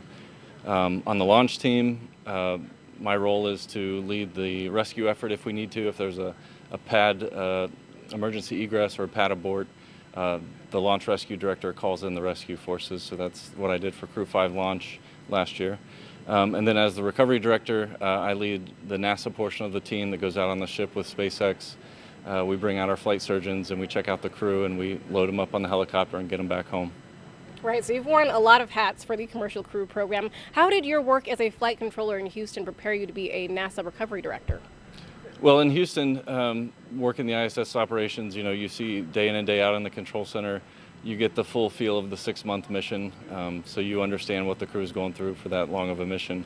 And I think I just kind of bring that crew perspective of the ISS side to the CCP program, and so when it's time to bring the crew home, we know we owe them a smooth and speedy recovery, so that's our priority and our objective. Right. Brian, it's great that you have that personal relationship with them. What challenges do you and the recovery team have to be prepared for? Well, the biggest challenge for recovery for Dragon is definitely the weather. We have to find a landing site where the winds are low and the waves are low. So SpaceX has several landing sites around the state of Florida that we can look at and choose the best weather. Beyond that, we start looking at things like contingencies if the crew is injured, and we've got helicopters on standby for a medevac if we need to. And then, there's also just built-in redundancy on the ship and throughout the vehicle. So, but yeah, weather is definitely the biggest challenge for landing. Right. No, weather is a huge challenge in Florida for a lot of things. And after Crew 5 returns, Brian, you're going to transition to a new role in the Commercial Crew Program, Mission Manager for Crew 8. Can you tell us how you're preparing for that? That role begins 18 months out. So for Crew 8, which launches a year from now, we've already begun those meetings with SpaceX. And so it's pretty exciting to be a part of that early in the mission. And yeah, I'm just honored and proud to do that for the program. Of course. Well, congratulations, Brian. So glad to have you here tonight. Thanks, Jasmine. Thank you, Jasmine. And we are currently now 2 hours and 7 minutes and counting as we watch the SpaceX closeout crew close the hatch to the Dragon capsule.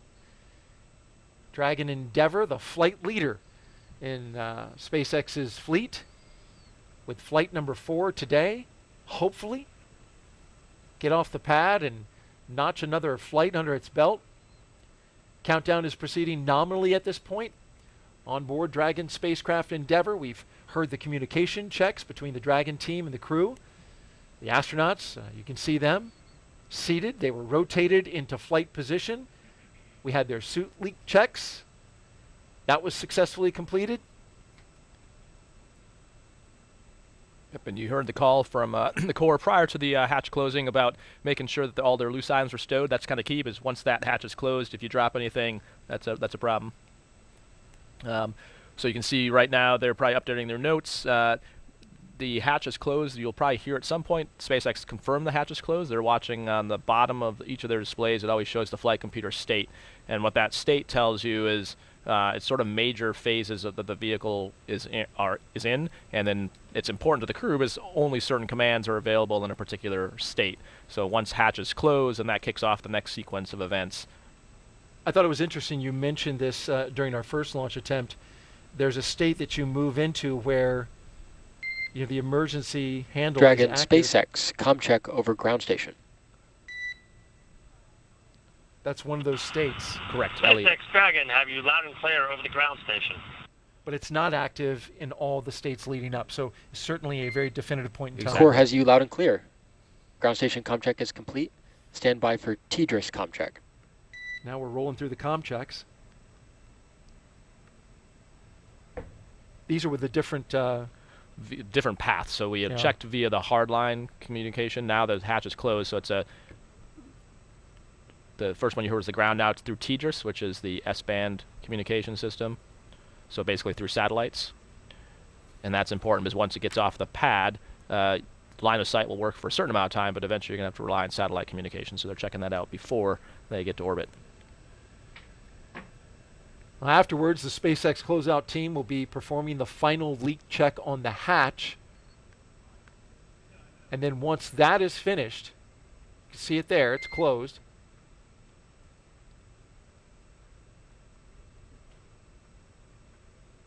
The team will begin steps to ready the access arm for Dragon, leak track. SpaceX comm check.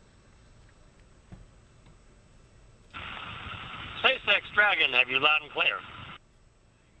Core, loud and clear. TDRS comm check is complete. Stand by for comm checks with DC, MD, and LD in the launch configuration. And so what they're checking now, the MD is mission director, LD is launch director. Dragon, DC on countdown 1, comm check.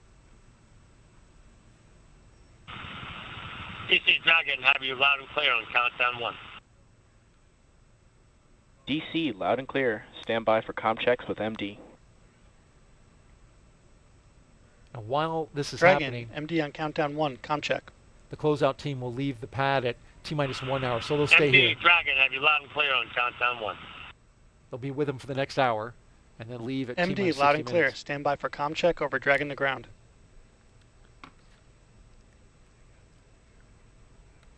Dragon, MD on Dragon to ground, comm check. MD Dragon have you loud and clear over Dragon to ground. MD, loud and clear. Stand by for comm checks with LD. Dragon, LD on countdown 1, comm check. LD Dragon have you loud and clear on countdown 1. LD, loud and clear. Stand by for comm check over Dragon to ground. Dragon, LD on Dragon to ground, comm check. LD Dragon have you loud and clear over Dragon to ground. LD, loud and clear. Dragon, SpaceX. Launch configuration comm checks are now complete. SpaceX Dragon copies. And so those two nets you heard him talk about, as you can imagine, in both Mission Control, MCCX, which is in Hawthorne, and then MCC Houston, each of the flight controllers has a whole bunch of different channels they can be on. So Dragon to ground is what the crew is typically talking on, and there's a whole lot of other comms going on that the crew doesn't need to hear. But those key people have a net that does talk directly to the crew that's not Dragon to ground. Countdown 1 is what they're talking on. And so for the launch, they tie those two nets together for the period of launch itself, specifically to be able to tell the crew to initiate a launch escape. And to your point, Daryl, you're exactly right. The handle that's between Woody and Steve that you can't see in this view, it's up by the displays, is essentially like an ejection handle. So you can pull that and it'll initiate a launch escape. But exactly like you said, it wouldn't do it right now. You could pull the handle, nothing would happen. So it is only armed, and we'll hear that later in the count when they say LES armed, and that's why that's such a key thing, was that handle is hot, which is the manual initiation, but that also means the automated system is hot, meaning if the vehicle detected something, it would also automatically initiate a launch escape. But the reason they tie all those people together is, especially during ascent, you want the quickest word to the crew if there's something that would tell them they should manually initiate an escape, and that's why they make sure that those loops are properly tied. So it's on the ground that they're doing that. It's pretty much Dragon, transparent SpaceX, to the crew. Commencing health check for launch escape system. Expect momentary flight computer state change, followed by transition back to pad hatch closed. There's that state change we were talking about. Right. SpaceX Dragon will be watching, thank you. And so so they're not arming it yet, but what they're doing is checking the automated parameters. So they put it into a mode to look at the automated triggers to make sure none of them are showing out of limits, because right now sitting on the pad, it should be fine. So if there was something that's like a bad sensor or bad telemetry, you'd want to know that now before you put it into automated mode and then inadvertently trigger an escape. So that's what they're checking. So just like we talked earlier in the broadcast about the T-tab, is it a bad sensor or is it actually a bad thing? That's what they're checking now, just to make sure there's no bad sensors in the system that would initiate a launch escape. Curious, in your training, Raj, what would constitute a moment where you would pull that handle versus it going off automatically? It'd be for like something where. So there could be some situations where the rate is low enough that something's wrong, but it hasn't hit the threshold yet to trigger it. So waiting for the automatic system is just taking extra time, so you might as well manually initiate. There could be some cases of fires where you would do it, where you recognize it before. So especially like a fire, that might not trigger the automated system. I see. And something that you can clearly exactly. see. Or if there's a failure of the communications, not the communication like talking system, but basically the communication path, the interface between the vehicles, where essentially it eliminates the automation and then you would manually do it. So there's a few cases you would be very hesitant to do it. You'd want to be very confident, right? Because it is a emotionally significant event, both from it is physically and physically, yes, yeah. It is a lot of G's, very fast, so it's going to rock and roll you quite a bit. So you don't want to do it if you're not positive, but you definitely want to use it. It's a great feature to have, and definitely one of the lessons we've learned as we've evolved our space and launch vehicle technologies. You mentioned speed, 436 miles per hour. That system can get up and go, take you 2.5 miles off the coast of Florida here into the Atlantic Ocean, and it could be a lifesaver if the situation were to arrive. So this is certainly not child's play we're talking about here. This is big time stuff when it comes to space flight. But every Dragon astronaut crew, even though it's not child's play, does bring a stuffed toy with them. This is true. Yeah, making a tough transition here. that's well done. The purpose of that stuffed toy, though, it has a purpose. When the toy starts floating, the strapped-in crew has confirmation that they've reached microgravity, and the name of it is a zero-G indicator. There's been 7 on Dragon so far, and let's take a look at them all. Who can forget this one? A little guy, plush Earth, floating around by himself on the first uncrewed flight test in 2017 called Demo 1, which 4 years ago today, Raja, it was launched. Wow. That was followed up by a sequin bedazzled dinosaur named Tremor, picked out by Bob Benken's son Theo and crewmate Doug Hurley's son Jack. We just talked about Dragon them. SpaceX, good side hatch leak check. Crew 1 took a toy Baby Yoda with them to the first 4-person crew. SpaceX Dragon copies. And then, since then, it's been all stuffed animals. A penguin for Crew 2, a turtle, your turtle, for Crew 3. And then for Crew 4, it was a turtle and a chimp. Double turtle. Double turtle. And then for the last mission, the first humanoid, the little Albert Einstein little thinker plush doll. And so we didn't get to find out in our first attempt what Crew 6 is doing. Well, I'll be honest. I know.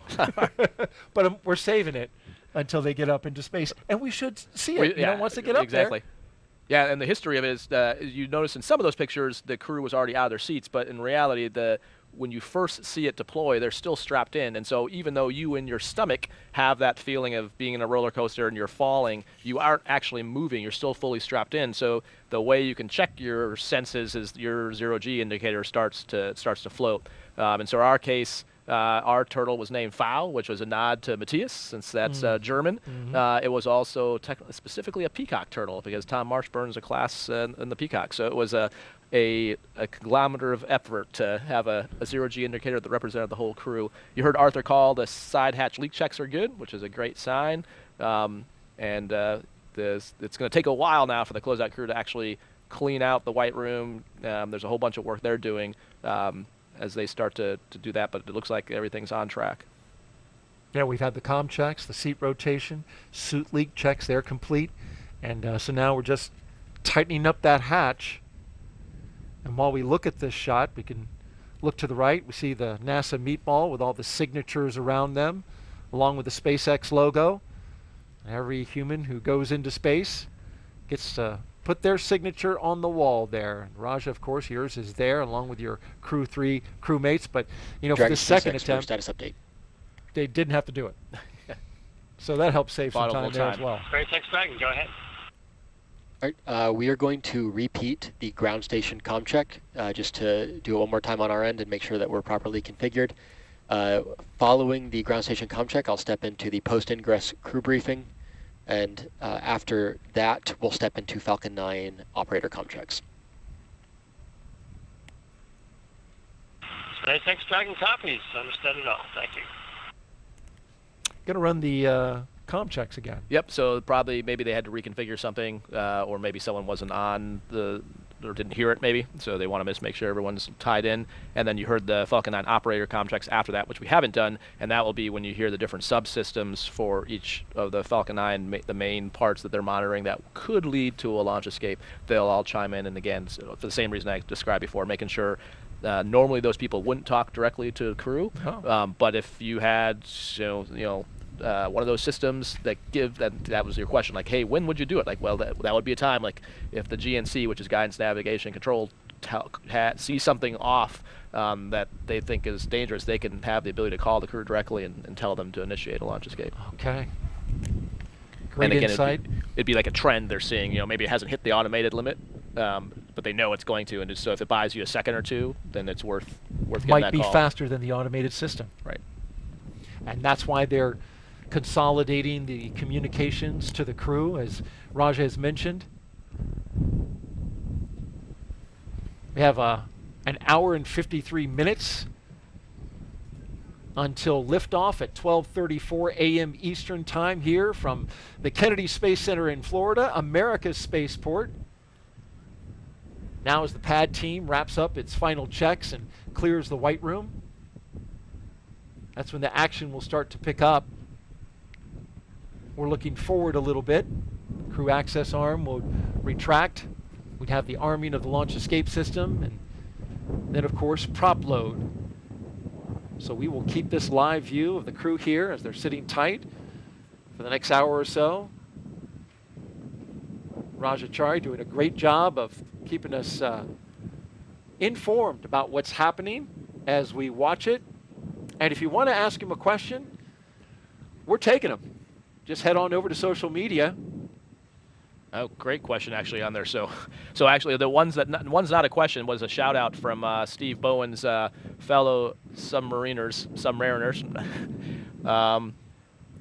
Looks like we've got one here that from @Danny Scara. Okay. What happens after you're strapped in and waiting to launch and you have to use the bathroom? So we get really good at using diapers. They're called MAGs. What are they called? MAGs, which is the acronym for Maximum Absorbency Garment, but it's basically a diaper. It's just that way you don't have to say the word diaper, but it's diaper. Giving us some great insight there. Well, actually, if the people at home, don't try this if you're watching the Causeway because there's fire ants, but if you're at home and you want to know what it's like, just get on your back, put your feet up on your couch, and lay on your back and watch this broadcast and do it for the next 2 hours. And even if you haven't drank a lot of water, sitting like that, it's hard to do. It's hard to do, and it makes you have to go to the bathroom. So you definitely that's one of the reasons that we call it crew time on back is a big deal in trying to minimize that because you can get cramps. This is definitely more roomy than like a Soyuz where your knees are in your chest, but yeah, it is less than comfortable. And so you have to overcome the mental block of peeing your own pants because it's actually harder than you would think. But we get practice doing that in NBL runs. So because you're in the pool for you get practice. Yeah, well, when you're doing NBL runs, you're in that suit for like 8 hours in a mag also. So that's kind of where you start. Then actually, when you're in training, we call it like day in the life sims when you do like a whole day in the Dragon. And so yeah, you get used to using it. But that's exactly what you do. You saw the reason we cut away when they pulled up to the pad is there's actually a trailer behind the launch pad where they can use the bathroom one more time before they go up the elevator. And you try to never leave a bathroom or a runway behind you if you're flying. Never pass up the chance to use a bathroom. But yeah, so it's a fine balance because you want to be hydrated, especially when you get into space, because you tend to get dehydrated. So you want a fluid load. But the downside is that, especially when you're on your back with your knees in your chest, it tends to give you the sensation that you have to go to the bathroom.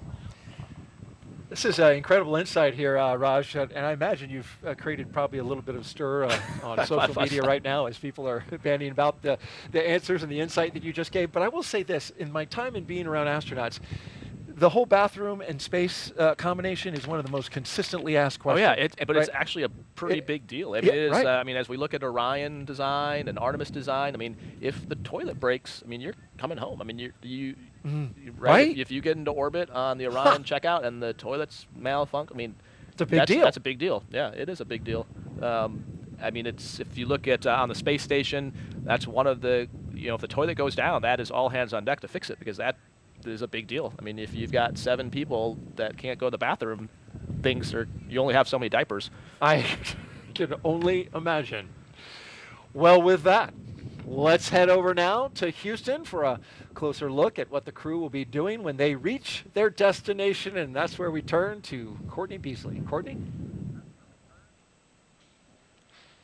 Thanks, Daryl. Once Crew 6 arrives at the International Space Station, they'll officially become Expedition 68 flight engineers. Once on board, they'll do something known as a direct handover, basically saying that Crew 5 and Crew 6 will be aboard the space station all together until Crew 5 comes home. Crew 5 will be able to give Crew 6 an orientation and show them the ropes, which might be particularly helpful for the 3 first-time space flyers on this flight: NASA's Woody Hoberg, UAE astronaut Sultan Al-Nyadi, and Roscosmos cosmonaut Andrei Fedyaev. A direct handover also helps ensure a continuous U.S. presence on the space station, which is a record we've held for more than 22 years now. And as the station is first and foremost a laboratory, the crew will jump right into conducting experiments, with new research still to be delivered on upcoming cargo flights. But for now, we'll toss it back over to Jasmine Hopkins, who's with NASA Administrator Bill Nelson. Jasmine. Thank you so much, Courtney. Yes, we're back here at Kennedy on the balcony of OSB-2, and right now so honored to be joined by Administrator Bill Nelson. Thank you for being here. It's another pleasure.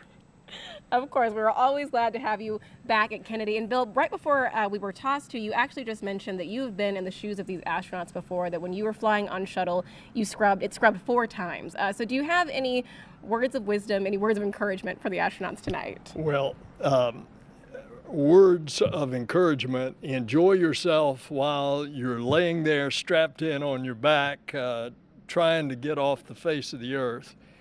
But the serious words of encouragement is, we don't fly until we think it's safe. And that was what was important about the first scrub, because it just didn't feel right. And NASA made the call. It was the right call. Everything's looking good. The supposed problems that they had before have all been fixed. And so I expect we're going to see a launch tonight. Right, we're all looking forward to seeing that launch tonight, Bill. And all the work that we're doing in low Earth orbit on the space station is really paving the way for deep space. So what is next for Artemis? Well, we have just this unbelievable opportunity now to go back to the moon, but this time it's different. First of all, we're going to a different place on the moon. It's the South Pole, and that's where we think the water is. And if you get to harvest water, all of a sudden you have hydrogen and oxygen. You've got rocket fuel. We're also going back for a different reason. We're going to stay there. We're going to learn to live, to work there, to invent, to create, all for the purpose that we're going to Mars. And the moon's just a few days away. Mars is months and months away. And so that's why this is so important for us to get back to the moon. It really is important. And right now we're also focusing on going together. In the Commercial Crew program, this is the second time that we've partnered with Roscosmos, but the first time that we have a UAE astronaut on board. Can you talk about how these international partnerships really help NASA's mission? It's a different mission. You pointed it out, not only, by the way, with our international partners, but with our commercial partners. Because when we go to the moon with the NASA rocket, we're going to go into lunar orbit and we're going to join up with a SpaceX lander. And then our crew will then go down to the surface for 6 days. So it's a whole new kind of program. Now, internationally, this has become a big deal. You just can't imagine the enthusiasm around this globe with our foreign friends, how popular NASA is. And they all want to be a part of this program, and most of them are. So tonight we have UAE and Russian astronauts, but look up on the station right now. They're not only Russians, but there's also a Japanese astronaut up there. And so it is a very international program, particularly on the space station, because there we've got 16 international partners. Right, it really is important. We go further when we go together. Administrator Nelson, thank you so much for being here tonight. Thanks so much. Of course. Daryl, back to you. Thank you, Jasmine and Administrator Nelson. And we are now T-minus 1 hour and 44 minutes from launch as we look at the pad here. Dragon on top of a Falcon 9 with the crew access arm attached at the moment, but getting ready to retract. As we look at it now, we want to also take a closer look at some of the life-changing science that astronauts are performing aboard the destination, the International Space Station. The International Space Station is a state-of-the-art microgravity laboratory that is unlocking discoveries not possible on Earth and helping us push farther into deep space. Every single day, we are answering big questions about Earth and about space, about where we came from and about where we're going. But the other thing that we're doing is we're learning more questions to ask. Microgravity turns almost everything we know upside down. Liquids behave completely differently. Fire burns in new ways. Biological systems reveal surprises. There's a few things that have made me gasp out loud up on board Space Station. Watching heart cells actually beat has been a pretty big one. We're studying ways to grow food in microgravity. I got to tell you, these are pretty amazing. We're learning how human bodies react to life in space and how to keep crew members safe and strong on long-duration exploration missions. Deadlifts are awesome on Earth. They're also awesome in zero gravity. We're testing technologies that will be critical to our return to the moon and great leap to Mars. Our research has contributed to medical and social benefits on our home planet, allowing us to find new ways to combat disease back on Earth and develop technologies to deliver clean water to remote communities in need. The spectacular vantage point of more than 200 miles above our planet supports our monitoring of Earth's climate, natural disasters, and plant life. The orbital perspective that we have here on the ISS is just absolutely amazing. Earth is gorgeous. The growing new space economy, so vital to our continued progress in space, is flourishing in low Earth orbit. We're inspiring future generations from a platform that is one of the largest international collaborations of our time. We're doing science at 17,500 miles per hour. Come along for the ride.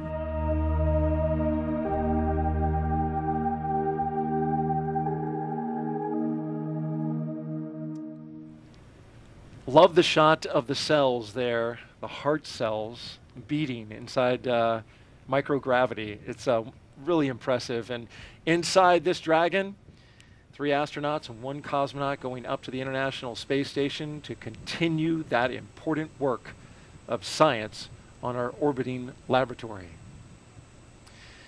Well, there are astronauts in place and our cosmonaut getting ready for liftoff at 12:34 a.m. Eastern Time. Crew 6. Still got a ways to go. We've got to arm the launch escape system, got to fuel up the rocket, count it down, and launch it into space. In the meantime, Our next guest played a key supportive role in the development of the Falcon 9 rocket and Dragon spacecraft, and we visited with him on the first attempt, and he's back. His name is John Posey, and he's NASA's Crew Dragon lead engineer. Appreciate you having you back. Thanks for having me back. John, you were on the console yesterday as we counted down, or I'm sorry, not yesterday, Sunday, I should say, That's right. overnight during the first attempt. And we were just talking about, how NASA and SpaceX works through something like that. Just to recap, there was a clogged filter for the engine ignition fluid. That they saw the data, but weren't exactly sure at the moment what the cause was, found out later what it was, cleared it out, fixed it, and here we go again. How does NASA and SpaceX work through something like that? Dragon SpaceX, confirm when ready for com checks with console, Falcon 9 operators.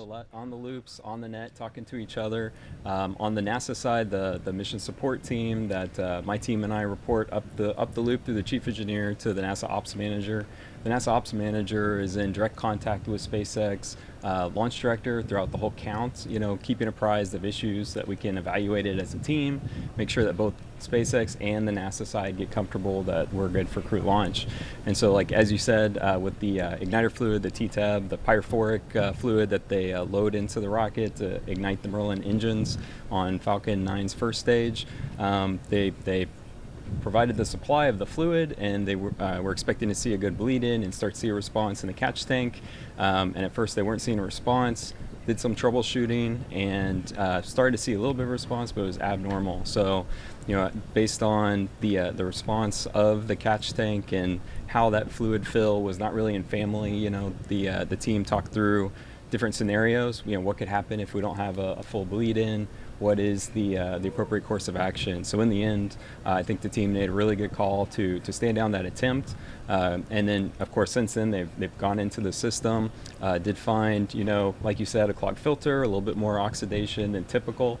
And that's kind of expected over the course of that system's use. And SpaceX does proactively go in and change that filter very frequently. This one got clogged a little sooner than normal. So caught us a little bit by surprise after, having a good performance on static fire. But, sometimes things like that happen. There's so many systems that have to be just right in order for a rocket launch to go off. So it is impressive when they have something like that and work quickly through it. Yeah, it's to turn it around that quickly is impressive. And like Kathy and multiple people said, in light of this, it just reminds us space flight is hard. Absolutely. And so, John, now that you're returning for launch attempt number 2, how does the team reset for the next attempt?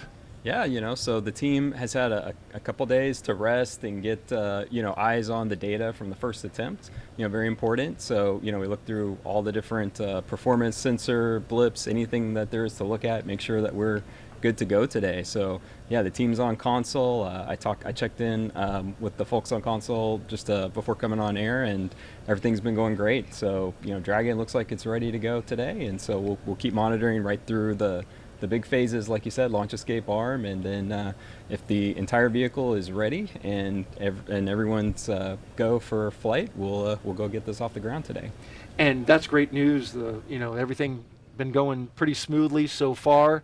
Our weather and the ascent corridor is the one thing we're kind of keeping an eye on closely. Keeping an eye on a lot of things, but that one is the one that's kind of right on the line there. But so far, looking like we're going to go forward for an attempt, and that's great news. We've got 3 consecutive days, right, that we can do it now. So every 24 hours we have an opportunity, a little less than 24 hours.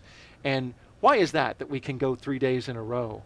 Well, it's how the orbital mechanics work out, right? For getting to the station, and looking at the phasing times, the duration is important. Some days the phasing time to get to the International Space Station would just be too long for the crew to be, inside there for 3-4 days. So we try to get, shorter opportunities. Of course, we're protecting for contingencies, right? If we go on a very long phasing and then had an issue docking, had to do a rendezvous, come back, had bad weather, we protect for a lot of extra days of capability in the cabin, as Raja is well aware. So, just protecting for those opportunities and picking the best times to get to station. Well, we hope that this is the one, the second attempt, and we won't have to visit those other 2 opportunities. John Posey, Crew Dragon lead engineer, thanks for being here for NASA. And we know you're now headed on console, headed over there to do your job. Yes, sir. All right, well, good luck tonight, and thank you again for being here. And now we'll head out to our VIP location where our Jasmine Hopkins is with a pair of special guests. Jasmine. Thank you so much, Daryl. The energy is picking up here at OSB2 as we march closer to launch. And right now, I'm so glad to be joined by Salem Al-Mari, the Director General of the Mohammed bin Rashid Space Center, as well as Hazza Al-Mansouri, UAE astronaut. Thank you so much for being here tonight. Thank you, Jasmine. Of course, Salem, we'll start with you. Sultan is the first UAE astronaut to go on a long-duration mission to the space station. He'll be on a 6-month science mission. So what is the UAE hoping to learn from him? Definitely there's a lot we plan to do during this mission and learn from him and from this 6-month duration. So there's a lot of science we're going to be doing, a lot of human life sciences. There's science with over 20 different experiments with UAE universities and international universities. So that's something really big for us. But we also have a very in-depth education program where we will try and reach every school kid in the UAE. Doing simple science experiments, simple YouTube videos, and of course, other than that, we'll do a lot of PAO events where we have these live chats with the astronaut from space, with our kids and public. So I think we're quite excited for this 6-month duration mission. Right, a lot of excitement surrounding this. Hazza, you said that you've actually been able to speak to Sultan in the duration from Sunday or Monday's morning attempt to now. So how is he feeling getting ready for launch again? Sultan, he's super excited about his launch. It's going to be his first mission for also Woody and Andrei Fudayev. They are super excited. They can't wait to experience the weightlessness and to start conducting science and to conduct experiments on board the International Space Station. It is a really beautiful night for launch, so hopefully it's going to happen today, and we are looking forward to see them floating within a couple of hours. Yeah, we really are looking forward to that. It is a beautiful night for launch, so everybody's looking forward to it. Yes. Thank you both so much for being here tonight. Thank you. Thank you so much. Of course. Daryl, back to you. All right. Thank you, Jasmine. And we are now T-minus 1 hour and 33 minutes until liftoff of Crew 6 from the Kennedy Space Center here in Florida. You're watching live coverage of the Crew 6 launch. Monitoring the crew inside, and we've had some great interviews, but in the interim during that time, we heard that we're working no issues, and the team is moving forward through the countdown. Yep, and we heard good comm checks. You heard earlier, right before we interviewed John, that they were going to redo the ground checks, so it sounds like those were done successfully, and all checks were good. And yeah, as you saw, we mentioned in that ISS video the science going on there, and you can see underneath Woody's feet just some of the science. So this, on average, each increment, so they'll be part of Expedition 68 and 69 when they get out there, running about 300 experiments an increment, which is just incredible when you think about what that national lab is doing up there, and with having 4 people go up at a time just allows so much more bandwidth in science. And I mean, I think that's the reason I think most of us do the job, just some exciting changing things. I think my favorite experiments we did up there, I call them dual purpose things, so some water reclamation and then carbon dioxide scrubbing things, and we were doing those things because they help us with exploration. So if we can have 98% of our water reclaimed, then we can meet the mass margins to go to Mars. And if we can scrub CO2, again, we can live on the moon and on Mars. But the cool thing about those technologies is if you scale them on Earth, I mean, think about reclaiming 98% of our water, or solving our CO2 problems. I mean, these are existential, species-changing technologies, and just that we're just starting to get into the fundamentals of. And if we can solve some of those problems, I mean, the impact NASA can have just on the world, let alone the solar system, is mind-boggling. So I think that's, to me, why I love this job and why I think so much of us love doing this and the things you can discover in a microgravity environment. Even simple things like we did a concrete hardening experiment when I was up there. I remember that, which I thought at the time was like, how? I'm sorry for whoever the poor scientist. Like, how lame is this? Literally watching concrete harden. But Matthias, who's a brilliant materials scientist, explained to me. So that the reason we were doing it was to be able to use regolith on the surface of the moon to build structures. But the other cool Earth science part is apparently concrete hardening releases CO2, and it's a ridiculous amount of carbon we put in the atmosphere on the Earth just from the process of it hardening. So one of the side benefits is this is figuring out better ways for concrete to harden. And you think about all the developing places in the world, if we just gave them a simpler concrete formulation that didn't emit greenhouse gases, again, just game-changing stuff. So really cool that each increment is getting to do that, and this national lab is just paying huge dividends, besides teaching us how to live and work in space and get to the moon and Mars, but also changing our life every day. There have been spin-offs from space ever since, you know, the space program came into existence, and it's amazing to hear just how many continue to come and benefit not just us, but humanity. Yeah, and it's, I mean, that's actually more data than we know what to do with. One of the common problems, or not problems, but people are like, what's the most important experiment you did? Like, it's hard to say. I mean, every day we're doing someone's life's work, some universities, you know, years of research, and we get to be the ones that actually finish the execution of it. So it's just an amazing experience up there. And what a privilege to be able to do that. We are currently at T-minus 1 hour and 30 minutes until Dragon flies its next 4-person crew to the International Space Station. The astronauts, as we can see earlier, and now as we look at the spacecraft, there they are. Commander Stephen Bowen, pilot Woody Hoburg, and mission specialist Sultan Al-Nayati and Andrei Fedyaev. In their seats, they're strapped in, ready to go. And along our launch timeline at the moment, we're getting ready to have those launch escape system and communication checks conducted by the Falcon launch team. And we'll be listening in for that call out. Yeah, so the closeout crew is presumably still working items there, and we expect around at T-minus an hour is when they would probably start departing. And then that gives them time to clear out the what we call the hazard zone before they start working the launch escape systems. Each Crew 6 astronaut is allowed to bring a few personal items with them inside the Dragon capsule there, and they do that so they can have something for their roughly 6 months in space, you know, something from Earth to remind them of family, friends, loved ones, something they love about planet Earth. And here's a few of the items that Crew 6 is taking up. Sultan Al-Nayati said he's bringing a kimono. He's going to be throwing some moves up there, some jiu-jitsu. He's also bringing a small toy rocket from the popular European comic Tintin. Andrei Fedyaev is taking a few photos and some pins he plans on sharing with his family when he gets back home. For NASA astronaut Woody Hoburg, he's bringing one simple item, a photograph with deep personal meaning to him. In terms of personal items, mine's simple. Unfortunately, over the summer, I lost my father, and so I'm just bringing a photo of him that means a lot to me. And I wish he could come along with me, but at least I will be bringing him along with me. So yeah. I'll talk this. Yeah, and this is the photo right here, Raj. Woody says it's a picture of his dad, Jim Hoburg, finishing the Boston Marathon and leaving it all on the course. Jim Hoburg, along with his wife Peggy, raised Woody and his brother in Pittsburgh, PA. He was an electrical engineering professor at Carnegie Mellon University, where he was known for his exceptional teaching. When he was 75 years of age, he passed away at 75, I should say. Woody says he will remember his father for always showing up and for his relentless pursuit of truth. When he gets to space, he's going to keep that photo in his crew quarters, a touching tribute to his father all the way up there in space.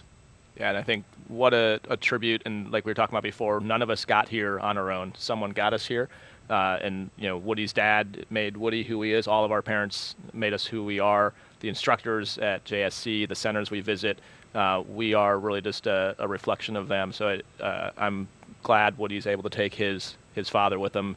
I think most astronauts take things to remind them of their family, their loved ones, up with them, because you are separated from the Earth, but it's right there, but you can't go home at the end of the night, so having that to remind you is very important. Now here's what we talk about, what you brought up, and we did this last time, but I had to change my show and tell. Yeah. I love that you did that, by the way. What do you have? So last time I had my Academy shirt. I also had a high school shirt. So you brought two shirts? I had two shirts, yeah. Okay, so what do we have Columbus here? Sailors, so from Waterloo, Iowa. Yeah, so I grew up Waterloo, in Iowa. Iowa, that's right. My high school shirt. One thing, so we showed these last time. Yeah. Showed my space retainer, which I was also not supposed to bring back. How can I forget? So I showed last time we had the RMO for our mission. The other one I brought up, so my wife works for the Department of Veterans Affairs, and that's obviously near and dear to my heart, the agency itself. So I brought up an RMO, or a coin, I'll say it out loud, but from the Department of Veterans Affairs. The other thing we bring up that they ask some of the astronauts is a Mach 25 patch and 100-day patches. And then you fly those and also things called Silver Snoopies, which are pins that we give out to a very small percentage of the NASA workforce. So it's really special to get one that's flown in space, and specifically from one that was flown by an astronaut for you. This is similar, not a Silver Snoopy, but a pendant with our patch on it, and we flew these for some of the key people. So for some of the folks that helped with our mission planning and training, so you can see the 3 on there. Yeah. And so ones that are ones that are flown in space are obviously highly sought after. Cards for my kids. I had lots. I didn't see this. Yeah, one. These are different ones. I had lots. My wife is definitely my better half, and so I had all kinds of cards and notes for my kids, including look at what this one says right here. Can't wait. Yep, and a little landing one in the water. This one's the planets, complete with the rings of Saturn. Yeah. Yeah. Well, you know she loves her daddy because right here, this is the capsule. It says Crew 3 on it, and here are the kids at the bottom, and they have a little. They're saying, "It's Dad coming home."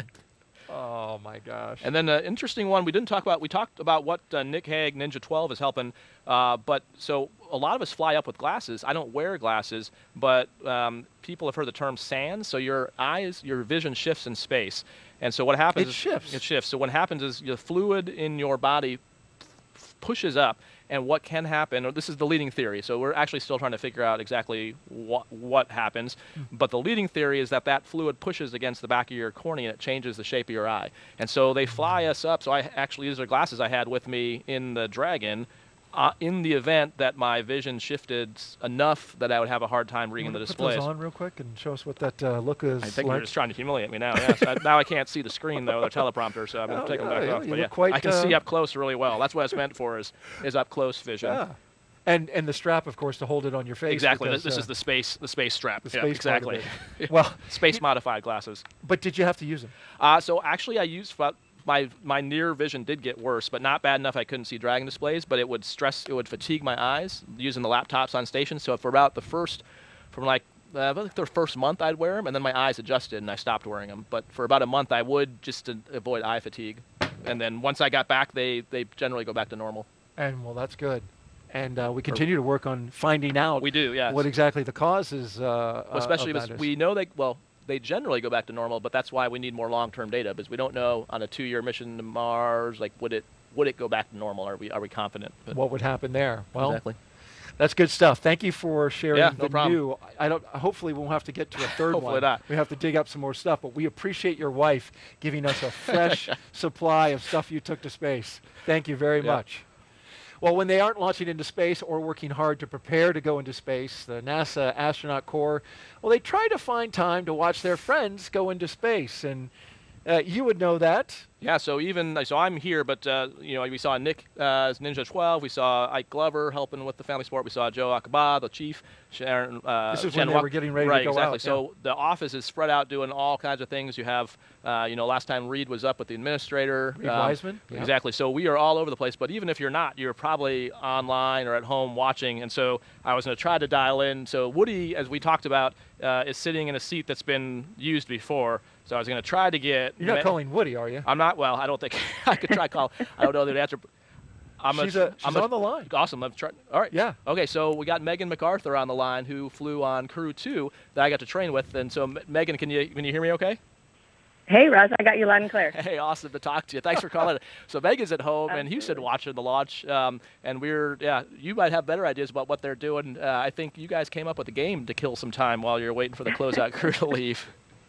Yeah, well, it's been enough time that, when you first get in, of course, you're all business and you go through your checklist and you review the nominal timeline and you of course, review the contingency actions that you might have to take. But now you're into just the wait. I was lucky enough to fly with a really fun and fun-loving crew, and so we set about entertaining each other. And, we had Tomas, kind of our Julie, the cruise director, and he had us playing a variety of different games that I'm not sure if he made them up or these are French games or what, but he kept us well entertained. It looked like the French version of rock, paper, scissors. I'm not sure if that's what it was, but so it's called the game of thumbs, and I won't strain anybody by trying to say that en français, but the game of thumbs, and so it's a little bit like rock, paper, scissors. Well, Megan, you're watching us, get ready to launch Crew 6, and of course, you were on Crew 2, and what a mission that was, and what's it like to be where you are, kind of relaxing, getting ready to watch the astronauts go up? It's so exciting. It's so much fun to see your friends go into space. Of course, Steve is a classmate of mine, and Woody was my family escort. Actually, he was with my family when I was getting to launch in that very same seat. And so my son in particular is very excited to get to watch Woody launch. So he's made me promise. I had to peel him away from the screen to get him to go to bed with the promise that I would wake him up in time to watch the launch. So we're excited for all 4 of the crew members of Crew 6, and we can't wait to see them get started on this next phase of their adventure. Very cool. That's awesome. And you know what? We are counting down just 1 hour and 20 minutes to go until liftoff. And, I got to ask you, Megan, how's Raj doing so far? Because you were one of our co-hosts sitting in this seat. So you want to grade him live on the air? You could text me. Oh, man, it's a blast. Daryl, how could it be anything else? He's just doing amazing. We are, like I said, I had to peel my kid away from the screen. And, of course, Raja, he recognized you as the guy that cut his hair. Oh, that's right, yeah. Before Daddy came home. His quarantine cut, yeah. I still don't pay for haircuts. Right. I cut my own hair. Haircut, yeah. Theo was a test case, yeah. Megan was nice enough to let me test out my hair cutting skills on our son. Really? Wait. You didn't tell me that. No, don't worry. I tried. I did it on other kids. Theo wasn't the first. Yeah, you cut your hair in space. Remember, did you? There's some kind of Flowbee thing that you used? Yeah, it's basically a Flowbee. Yeah, it's a very loud Flowbee. Yeah. And Megan, were you doing your hair in space? No. Oh no. We just let that grow. Yeah, just let it grow out. And I remember seeing the shot of you, just your hair just flowing freely, and it's a great shot of you floating around, doing your business. Yeah, I often feel like my hair deserves its own credit, in the credit line, like Megan and Megan's hair, because it's a whole entity on its own. Got a lot of traction there. Well, Megan, I just want to let you know that I brought lots of snacks, courtesy of my wife, Rachel. She packed me up a big bag here. I know you took a shot at me when your husband co-hosted, so I want you to know I'm in good hands. Awesome. Can't have you getting grumpy. No, ma'am. Thank you very much. Well, Megan, we really appreciate you joining us this evening, watching the launch from home. Thank you so much for being on the broadcast with us. Thanks, Megan. I'll see you back in Houston. You guys are doing awesome. Take care. All right, Megan MacArthur, Crew 2 pilot, and did a fantastic job for us as a co-host, completed an amazing mission. She did a ton of work working with kids, especially afterwards. She's really leading an effort in education. Great having her on the broadcast. Hey, take a look at this. This is Crew 6's patch.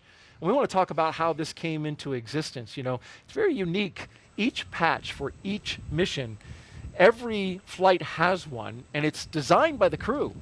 So you can see the one for Crew 6. And what you'll notice right away is the wooden dragon ship with the dragon figurehead there.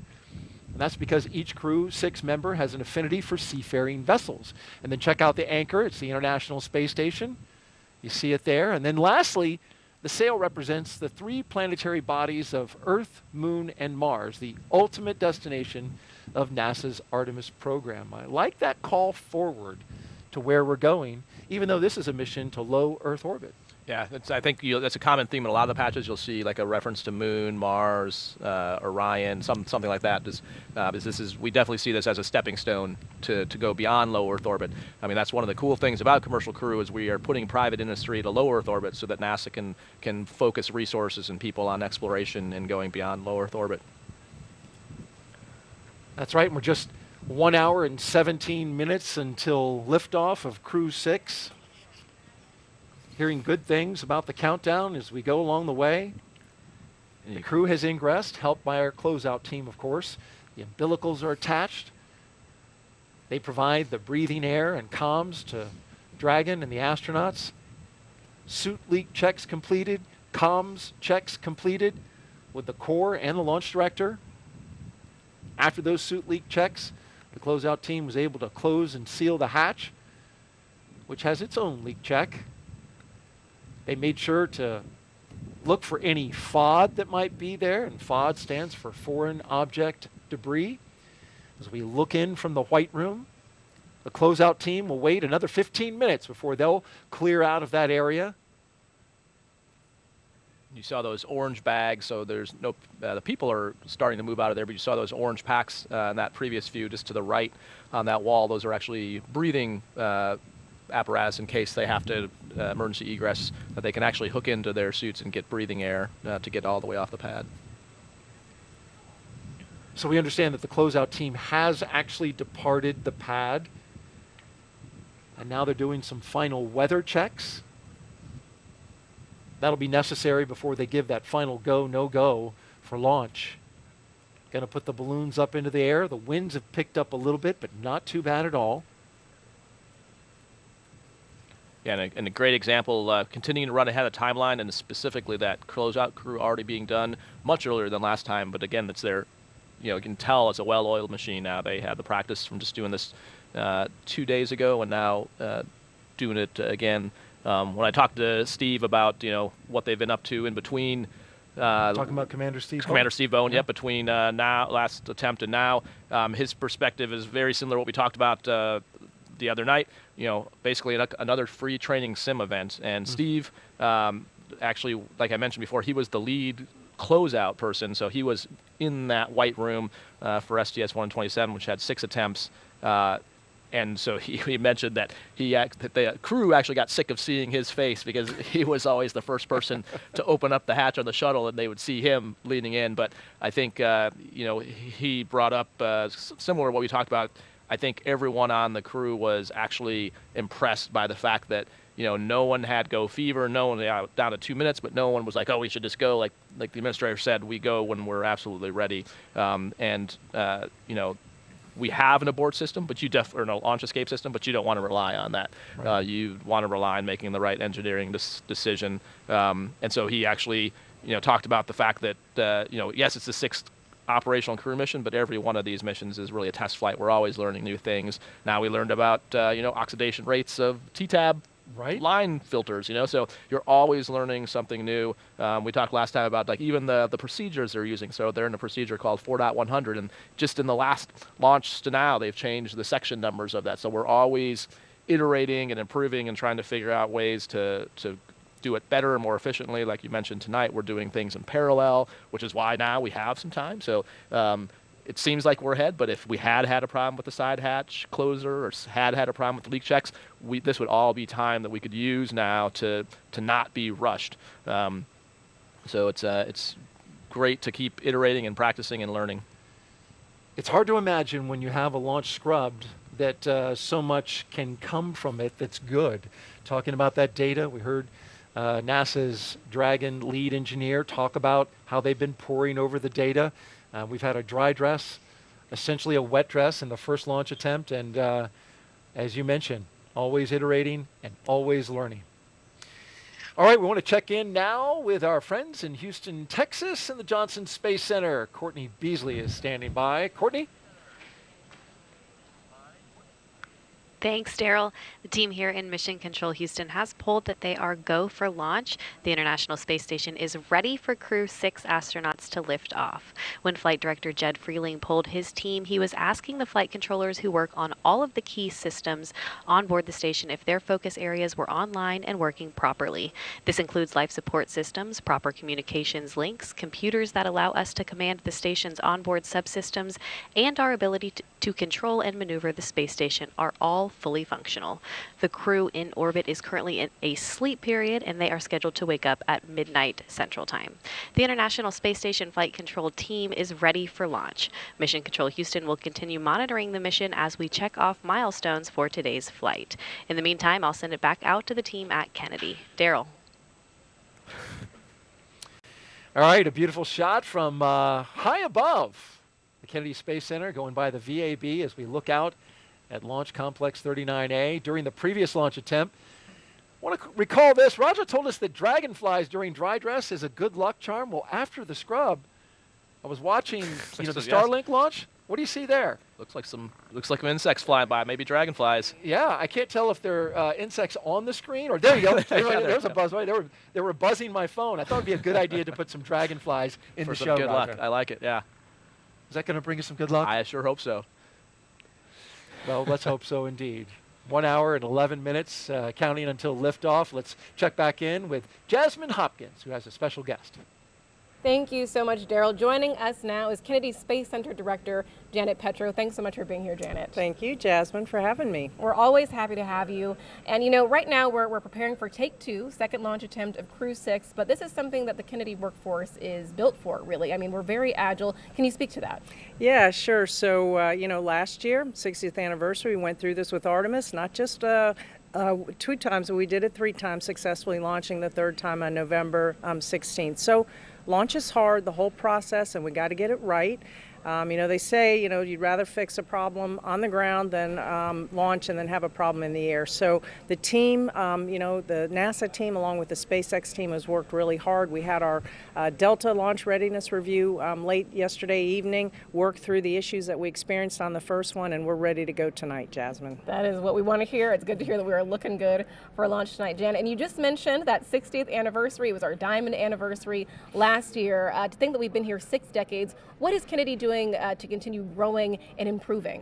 So the first 60 years, you know, it started, Kennedy was with Apollo, and then diamond anniversary last year, Artemis, first launch of Artemis, going back to the moon. But, you know, as a spaceport, we really have come into our own. We've really brought a lot of the commercial industry here to launch. 94 launches on the manifest this year.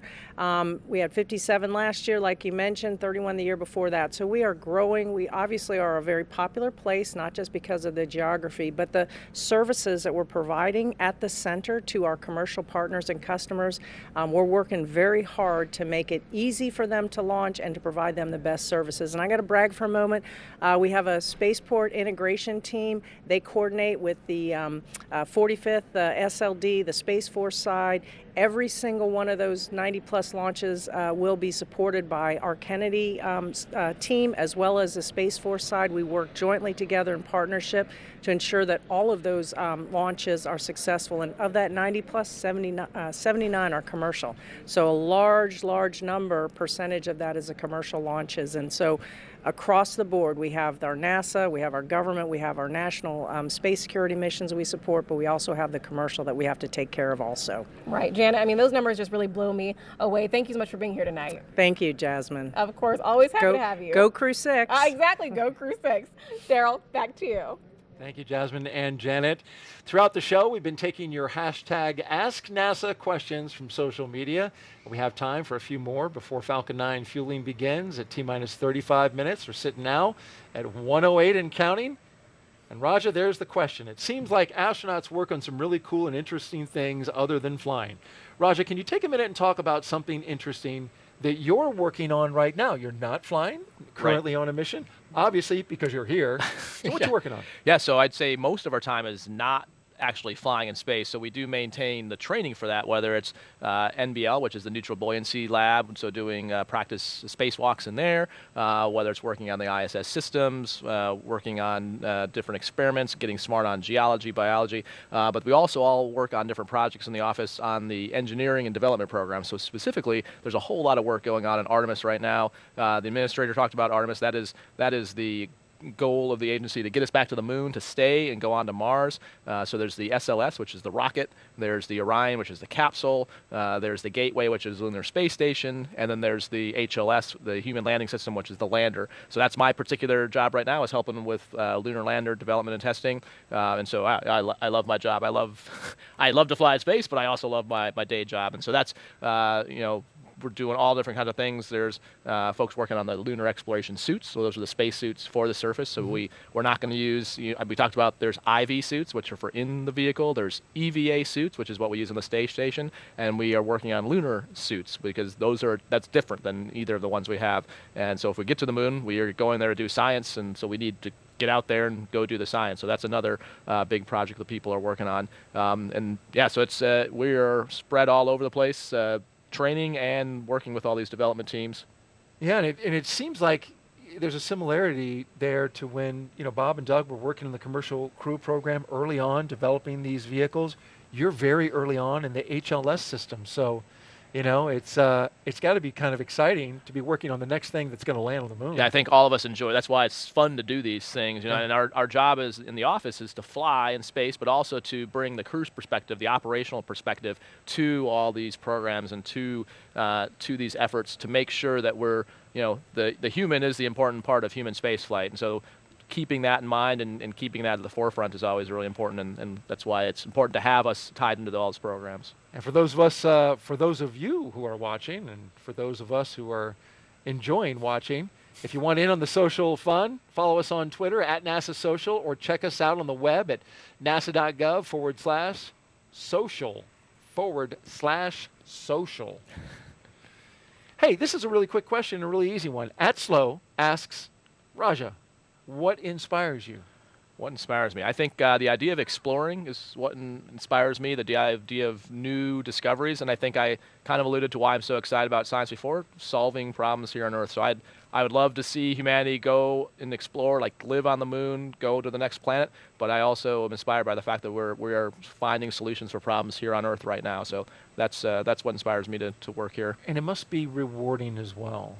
It's amazing, yeah. So I think what inspires me is inspiring others too. So I think one of the coolest parts of our jobs, it takes time and effort because you're traveling, but going to talk to like school kids, that's hands down one of my most favorite things really? To go do. And just, yeah, I mean, seeing their excitement, just when an astronaut walks in the door, it's just so fun, you know, and yeah. You know, whether it's elementary answering bathroom questions, you know, because I've heard plenty, all the way to, you know, talking to university students who have questions like, you know, where do I go, and like what kind of degrees, and you know, so it is really cool, and it inspires me to be even potential inspiration, or to potentially help or set a spark maybe in someone's mind, or give them the idea of what's possible. Deep curiosity as well. We are 1 hour and 4 minutes and counting until liftoff. This day is the continuation of regular flights to the space station from U.S. soil. Crew 6 and the mission will be the company's 6th crewed spaceflight. This is for, of course, SpaceX and NASA, following the crewed test flight Demo 2 and 4 previous operational crewed missions to the space station.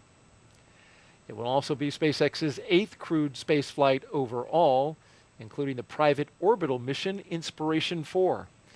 Today, our crew is flying on board Dragon Endeavour, and this will be the 4th flight for this capsule.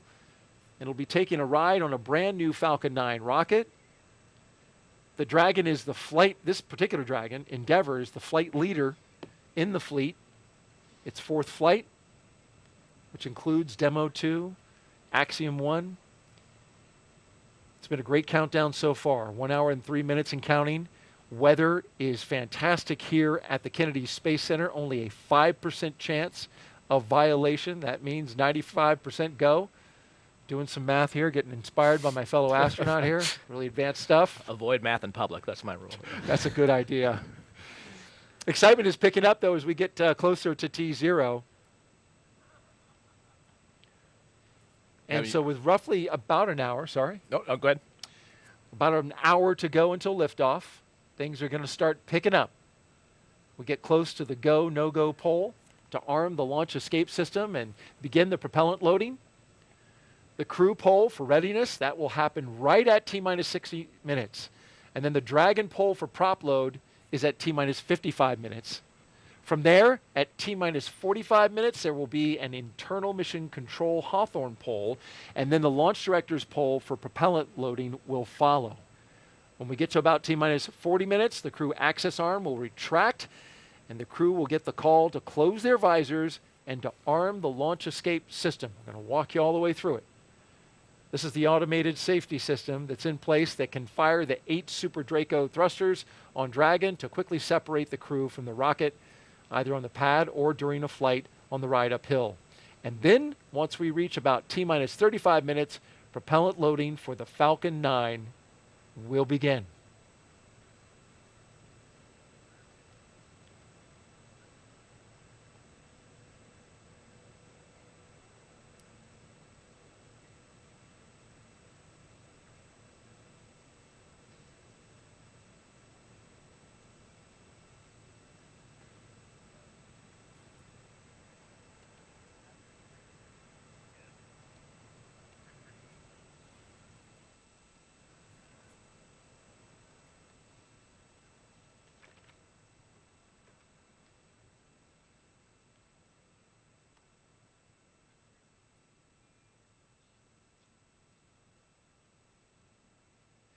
Thanks for tuning in. You're watching live launch coverage of NASA and SpaceX's 6th rotational flight of astronauts and 1 cosmonaut to the International Space Station. We are T-minus 1 hour and counting until liftoff. And with us today is NASA astronaut Raja Chari. Raja, thanks for coming back. Yeah, glad to be back. Hoping to see my first launch. Indeed. And if you didn't know, Raja is getting ready to witness his first launch. He rode on a rocket as we turn the corner from the vehicle assembly building to show off the launch pad just beyond it. Oh, this is a great shot. The big reveal. Look at that. It certainly is. That's cool. There it is, the Launch Complex 39A, holding for a 12:34 a.m. Eastern Time liftoff. And so right now the crew is going through kind of mentally, probably looking forward to the prop Dragon timeline. SpaceX, and you cycling orbit tank isolation valves to equalize low flow pressure. SpaceX Dragon copies, we're watching. Quickly explain what that is. So give them that call. So a lot of times whenever they're going to do something with any prop loading or valves, they'll give the crew a heads up. So if they hear the sound or feel the vibration, that they know that that's planned. So they usually give them a call prior. You mentioned that it's about to get a lot busier on the loops as they start going through some go, no-go polls and talking to the crew. And so they are looking ahead in what's called the event details, and they have probably 2 displays up, one that's event details, one that's in procedure 4.100. They're sitting in 4.100 waiting for the poll to say that they can arm the LES, the launch escape system. And on the timeline, they're probably looking at what the prop loading steps are and just kind of anticipating what's coming up next, probably scrolling ahead to kind of talk through the launch sequence and using this time to basically what we call chair fly, talk through. Dragon SpaceX, you are go for section 5. When ready, report go for launch. All right, picking up section 5, preparation for LES arming.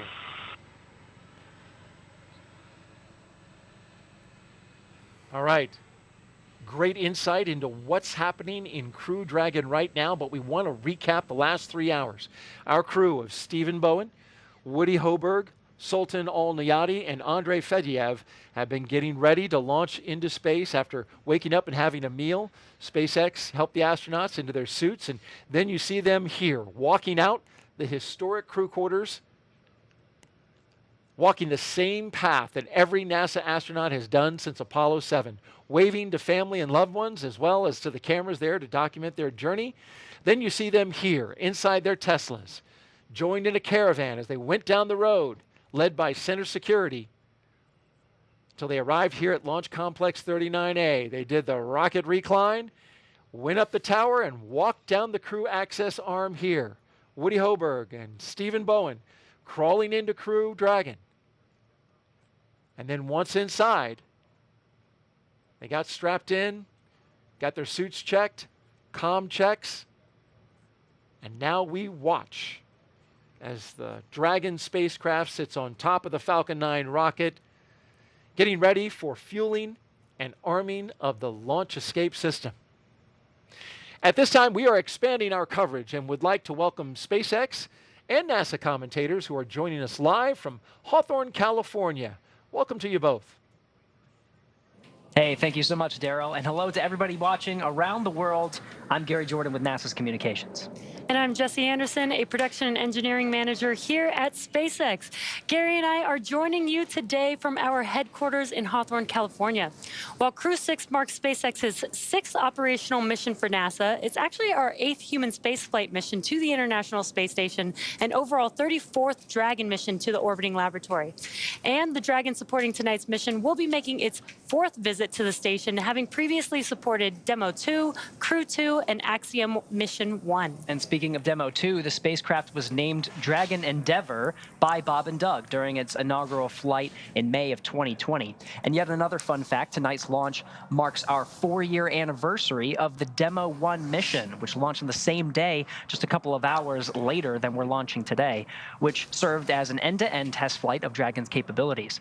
Since Crew 1 in November of 2020, SpaceX has been regularly flying commercial crew missions for NASA to and from the International Space Station at an average cadence of about 1 flight every 6 months. It took a lot of love and dedication to get here today, and we are still learning and innovating from every launch. From the beginning, Dragon was designed to eventually fly people to help further our ultimate goal of making life multiplanetary. The Dragon hanging from the ceiling behind us was initially flown to certify SpaceX for cargo missions to the space station over 10 years ago. It flew back in 2010, but it included a window because the vehicle had been designed from the beginning to fly crew. We always knew that this was the direction that we wanted to go in. As we continue the countdown to liftoff, we'd like to welcome you to SpaceX Mission Control in Hawthorne. This is where our teams are staffed around the clock to monitor Dragon and the mission overall. On console or headset in Mission Control are 6 key positions. The mission director is in charge of the room and tasked with making real-time decisions to ensure mission success. The person that you may hear talking to the astronauts is the crew operations and resources engineer, who you'll hear us refer to as the core throughout the broadcast. And the 4 additional team members are focused on vehicle systems, including avionics, navigation and control, software, propulsion, life support, and communication with ground support teams. Apart from Mission Control, our Falcon 9 team is currently located in Firing Room 4 in the Launch Control Center at Kennedy Space Center in Florida.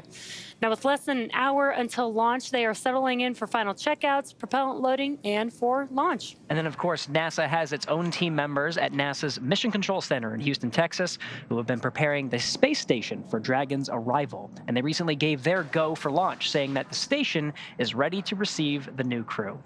Upon liftoff, today's ride to the space station will take about 24.5 hours, with Dragon flying autonomously the entire way. And just like autopilot on a commercial aircraft, the crew always has the ability to take manual control of the spacecraft if needed. Now at under T-minus 55 minutes, we are looking good for an on-time liftoff, and our very own incredible Kate Tice has been monitoring the progress of the countdown. How's it going so far, Kate? Thanks, Jesse. I'm Kate Tice, SpaceX Quality Systems Engineering Manager, bringing you vehicle status updates this evening. It's been a pretty smooth countdown so far.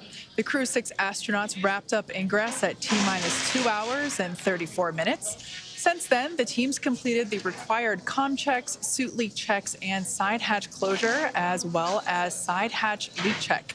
The closeout team has departed the BDA, and the pad is clear.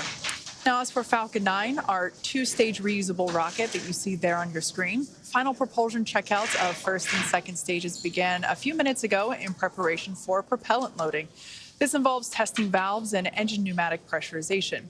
Now, as you might be able to guess from the lack of re-entry soot on Falcon 9's first stage, which is the lower 2/3 of the vehicle there, that booster will be flying for the first time tonight. Now, at T-minus 45 minutes, less than 10 minutes from now, the team will report their readiness for prop load with a final electronic go, no-go poll. Before we can begin propellant loading on Falcon 9, we still have a couple tasks to perform.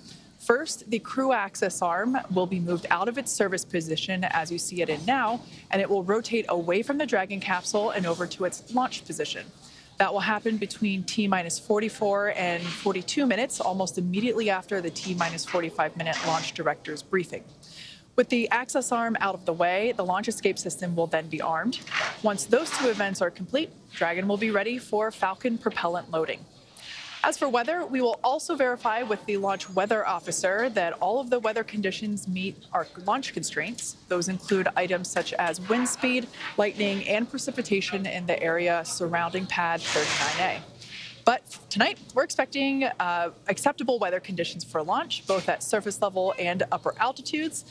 Once again, our probability of violation of those conditions is only 5%, so looking good.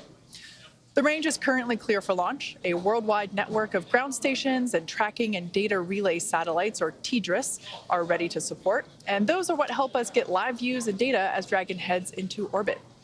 Today, we have an instantaneous launch window at 12:34 a.m. Eastern. As I've said before, once we begin propellant load, there is no opportunity to change the T0. The timing for Dragon to rendezvous with the International Space Station is down to the exact second. So today, we only get one chance. But the good news, at T-minus 51 minutes and 32 seconds, we are go for launch. Great news. Thanks, Kate. Today's launch marks the 6th time a rotational crew will fly on a commercial spacecraft. And much like our previous crews, today's crew has been training with our teams at SpaceX for the last several months, running nominal and emergency simulations of what the full mission will look like while seated inside of Dragon. And as with every mission, each one of our crew members brings a diverse set of experience to today's flight. That's right, and let's start with the mission's commander. Steve Bowen was born in Cohasset, Massachusetts. He holds a bachelor's degree in electrical engineering from the U.S. Naval Academy and a master's in ocean engineering from the Joint Program in Applied Ocean Science and Engineering at MIT and Woods Hole Oceanographic Institution. In July 2000, Bowen became the first submarine officer selected as an astronaut by NASA. This will be Bowen's 4th trip into space as a veteran of 3 space shuttle missions, STS-126 in 2008, STS-132 in 2010, and STS-133 in 2011. Bowen has logged more than 40 days in space, including 47 hours, 18 minutes during 7 spacewalks. As mission commander, he'll be responsible for all phases of flight aboard Dragon, from launch to reentry. Warren Woody Hoberg is from Pittsburgh, Pennsylvania. He earned a bachelor's degree in aeronautics and astronautics from MIT and a doctorate in electrical engineering and computer science from the University of California, Berkeley. He is also a commercial pilot with instrument, single-engine, and multi-engine ratings. The mission will be Hoberg's first flight since his selection as an astronaut in 2017. As pilot, he will be responsible for spacecraft systems and performance on Dragon. Sultan Al Niyadi will be making his first trip to space, representing the Mohammed bin Rashid Space Center of the United Arab Emirates. Aboard Dragon, he'll serve as a mission specialist, working to monitor the spacecraft during the dynamic launch and re-entry phases of flight. He spent time in the UAE military prior to becoming one of the first 2 individuals selected by his country when they started their space program just a few years ago in 2017. Al Niyadi will be the first UAE astronaut to fly on a commercial spacecraft. Andrei Fedyayev will be making his first trip to space and will also serve as a mission specialist, monitoring the spacecraft during the dynamic launch and re-entry phases of flight. He was selected as a cosmonaut in 2012 and will be the 2nd cosmonaut to fly aboard a SpaceX Dragon. Each of these crew members will be a part of Expedition 68 upon their arrival to the International Space Station. Now let's head over to Kate Tice for another status update on the countdown. How's it going, Kate? Thanks, Jesse. We're coming up to T-minus 48 minutes and 40 seconds. The SpaceX launch teams are finishing final review of data from all the checkouts of Falcon 9 over the last hour. The launch director has confirmed with the launch weather officer that weather meets propellant loading constraints. So up next will be to poll the team for readiness, both to load propellant and to launch. That will be the final poll prior to liftoff. The 7 SpaceX responsible engineers, often called REs, indicate that they are go by electronically voting on the online countdown procedure. The launch director, or LD, also checks with the Dragon mission director, MD, and the NASA launch manager to make sure they are ready. Earlier, you saw the vehicle assembly building called the VAB. The Falcon and Dragon launch team, as well as key NASA launch members, are in the Launch Control Center adjacent to the VAB. You can actually see where they are right now on the right-hand side of your screen. They have a view straight towards pad 39A through those large windows of firing room 4. On your screen, you see there the Dragon capsule with the crew access arm still in the service position. The crew is on board Dragon waiting for the next instructions, which will be to stow the crew arm for launch and to arm the launch escape system. Once the launch director gives the final instructions to the launch team in that T-minus 45-minute briefing, immediately afterward, the crew access arm sequence will be armed and initiated. We should get a good view of that access arm as it swings away from the capsule. That will take about 2 minutes to complete its rotation to move out of the way. The range continues to be go for launch. They continue to monitor the clearance area around the launch pad, as well as the air and sea space around that downward upstream or the flight corridor downstream from the launch pad. As we mentioned before, we have to make sure that all areas are secure in the unlikely event of an abort. There at Kennedy Space Center, the conditions are predicted to be acceptable for launch. You can, if we had daylight, you'd be able to see that conditions are pretty calm. There's 13-mile-per-hour winds from the south-southwest, so pretty mild all in all. The downrange landing zones, as I mentioned before, are also within the conditions as needed, if needed for an escape. So everything also looking go downrange.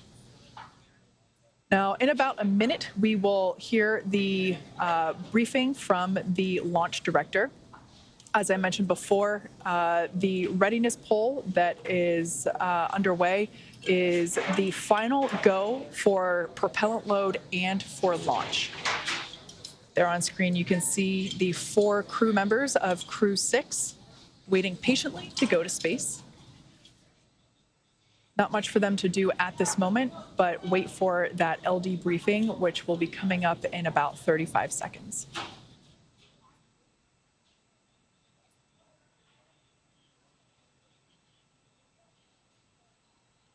As I mentioned before, the team in Mission Control, as well as the teams in Firing Room 4, they are basically collectively both with NASA launch team and the Dragon launch team and the Falcon Poll launch is team. complete, and the team is ready for crew access arm retract, propellant load, and launch.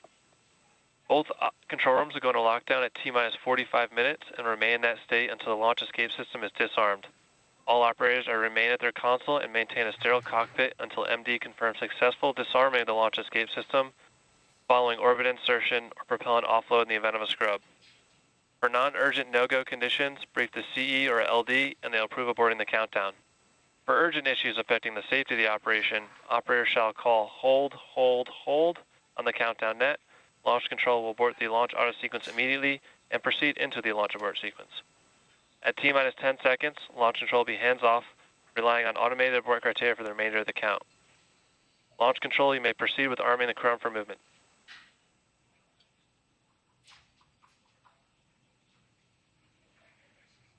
There we heard that final go for launch and prop load from launch director having... Crew arm stow.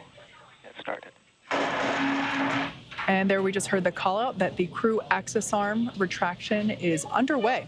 So let's head back to Daryl over at Kennedy as they have a live view of that retraction as it happens and will be the major final physical reconfiguration of the pad prior to launch. Daryl, how's it going? Great, Kate, and thank you very much as we watch the crew access arm move quickly at first and then rotate away from the Dragon spacecraft. There's the view from inside the crew access arm, the white room at the very end of it. As we can see, the water tower out there. Hitting another milestone here, Raja, on our way to liftoff. Yep, and the crew is definitely tracking through all this on a timeline.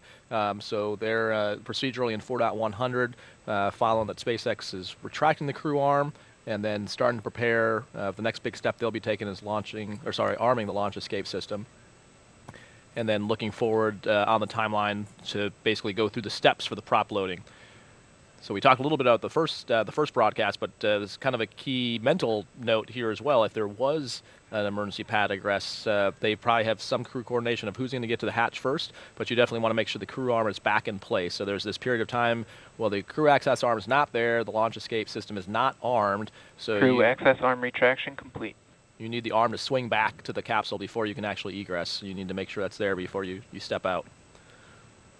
Critically important, and we got some beautiful views from our flight operations team, which is not only making sure that the area around the rocket is safe, but also giving us some spectacular views of that crew access arm as it retracted away from the rocket, and there it is again right there.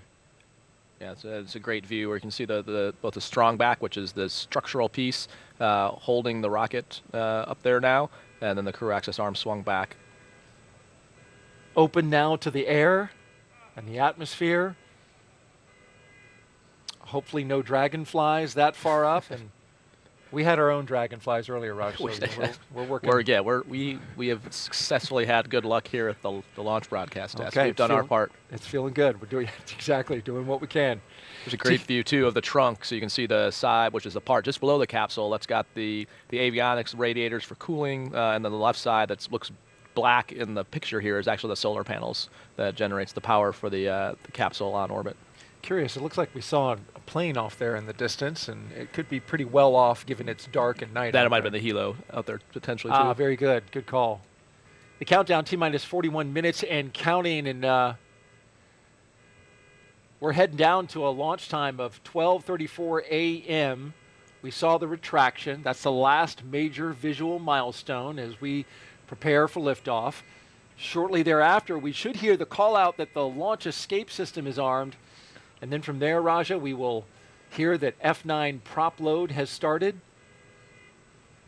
Yep, and timeline-wise, I'd expect probably about another minute and a half or two. They'll tell the crew to they'll tell them to go ahead and step into the arming. You'll see them putting visors down. You'll probably see them tugging at the restraint straps, just making sure everything is extra tight, making sure you saw like Andre before was using his stylus to probably edit some of the weather data they had on their iPad. They'll stow all those things and basically put themselves in a posture where you see them stowing it right now, where you could be in a posture where if the capsule were to initiate a launch escape, you'd be prepared for that. So from the time that is hot, you are pretty much sitting on a live set of Super Dracos that could go off automatically if the vehicle senses a malfunction once the prop loading starts.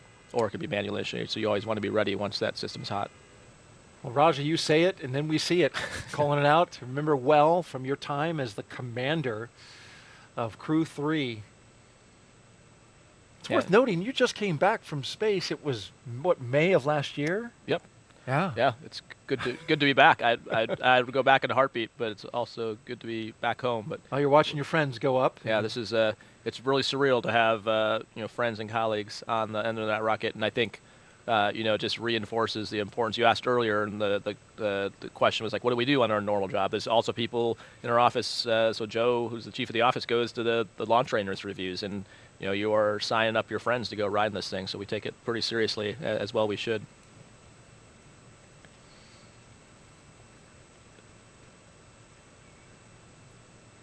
You can strapped in? Yep, you can see just by Andre's left leg, the red of that bag. We were talking about that earlier, but you couldn't see it. Dragon SpaceX, go for Section 6, close visors, armed launch escape system. All right, we're picking up Section 6 on closing the visors and arming the launch escape system. All right, so you see them reaching out to the displays. They're stepping into that section of the procedure. All verbalizing now with the visors down, that the Vox settings are correct so they can hear each other. SpaceX Dragon, visors are closed. We're arming the launch escape system. They have some telemetry on their display that shows them what the automatic thresholds are to make sure they're not violating one of those thresholds before they arm the system. We talked about that earlier tonight to make sure you don't inadvertently initiate a launch escape. And then we also talked about the flight computer state, so that's what they're watching to actually know. So you actually hear the thunks because those valves that isolate the Super Dracos are in the capsule, so you can actually see like where that NASA worm is and where the U.S. flag is. Yeah, those are the engines. Those are the engines, there, yeah. So they're right by your head on the inside, so when you arm it, you can actually hear the sound of the valves opening up, and that's what allows prop to flow to the Super Dracos in the event of a launch escape. Can you hear the prop flow as well? Well, hopefully you never hear that sound. Oh, no, okay, so it doesn't bleed in the system? No, okay. No. It just opens the valve. Launch escape system is verified armed. There's the verification of arming of the launch escape system. Right on time with our milestones as we count down. And so for the crew, they're now closing out 4.100, which is their launch preparation procedure. And they're now stepping ahead to what's the prop loading timeline on their displays, which is going to give them times of when is the different tanks are pressurizing and loading. There's no telemetry in the Dragon that tells you what the F9 tanks have in them in terms of amount of fuel. You can see what's in the Dragon, but not the F9. And so you rely on this timeline and the calls from the team to know the status, and that gives you an indication based on the timeline you have if things are behind or ahead or on timeline. The team on the ground can certainly see. Yes, absolutely. Yeah, the ground team can see that all, but that's not all piped into the Dragon. Venting for propellant load.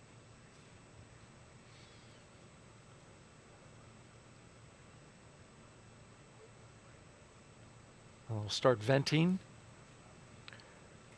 These would be the tanks on the ground? Right, so as they start to, they have what's called these giant accumulators that are full of the fuel that they then pump into the F9. And the two things I learned on our first broadcast attempt, one is that the license plate changes every time. The second that I also learned from you is that you can tell out here how full the rocket is by looking at the level that the condensation comes off the outside of the rocket, which you can't see that on the inside, but that's a good technique for if you're watching on the outside and don't have the benefit of having the displays the crew has or the telemetry the ground has to just get a look at binoculars if you're standing on the causeway or on TV and know how full the tank is. Outdoor fuel gauge. Yeah. Only if you launch in the humidity of Florida. I don't know if it'd work in the desert as well. But. Well, we get to see launches out at Vandenberg, California, and it's a little drier out there. It still is on the coast, so we have some humidity, but it is quite a sight. It's a definite pro tip. I didn't know that. I've been I've been in the office for 5 years. No one taught me that. Told an astronaut something new. Yeah. I'm feeling proud. But I tell you what. You haven't learned nearly as much as I've learned in my time being in these two launch attempts, and so happy you could come back and count this down. We know our astronauts all around the country are watching. Checked in with Megan MacArthur earlier. Had a nice little chat with her. She's watching. Other astronauts from the Corps. The astronaut Corps is roughly, about 42 astronauts? Yep, about that, yep. And then a new class called, they're named the Flies, the 2021 class. The Flies, that's their name? About halfway through their training, yep, and looking forward to, they're crushing it as you would expect. Started. There's the call from the Corps. Yeah, here we go.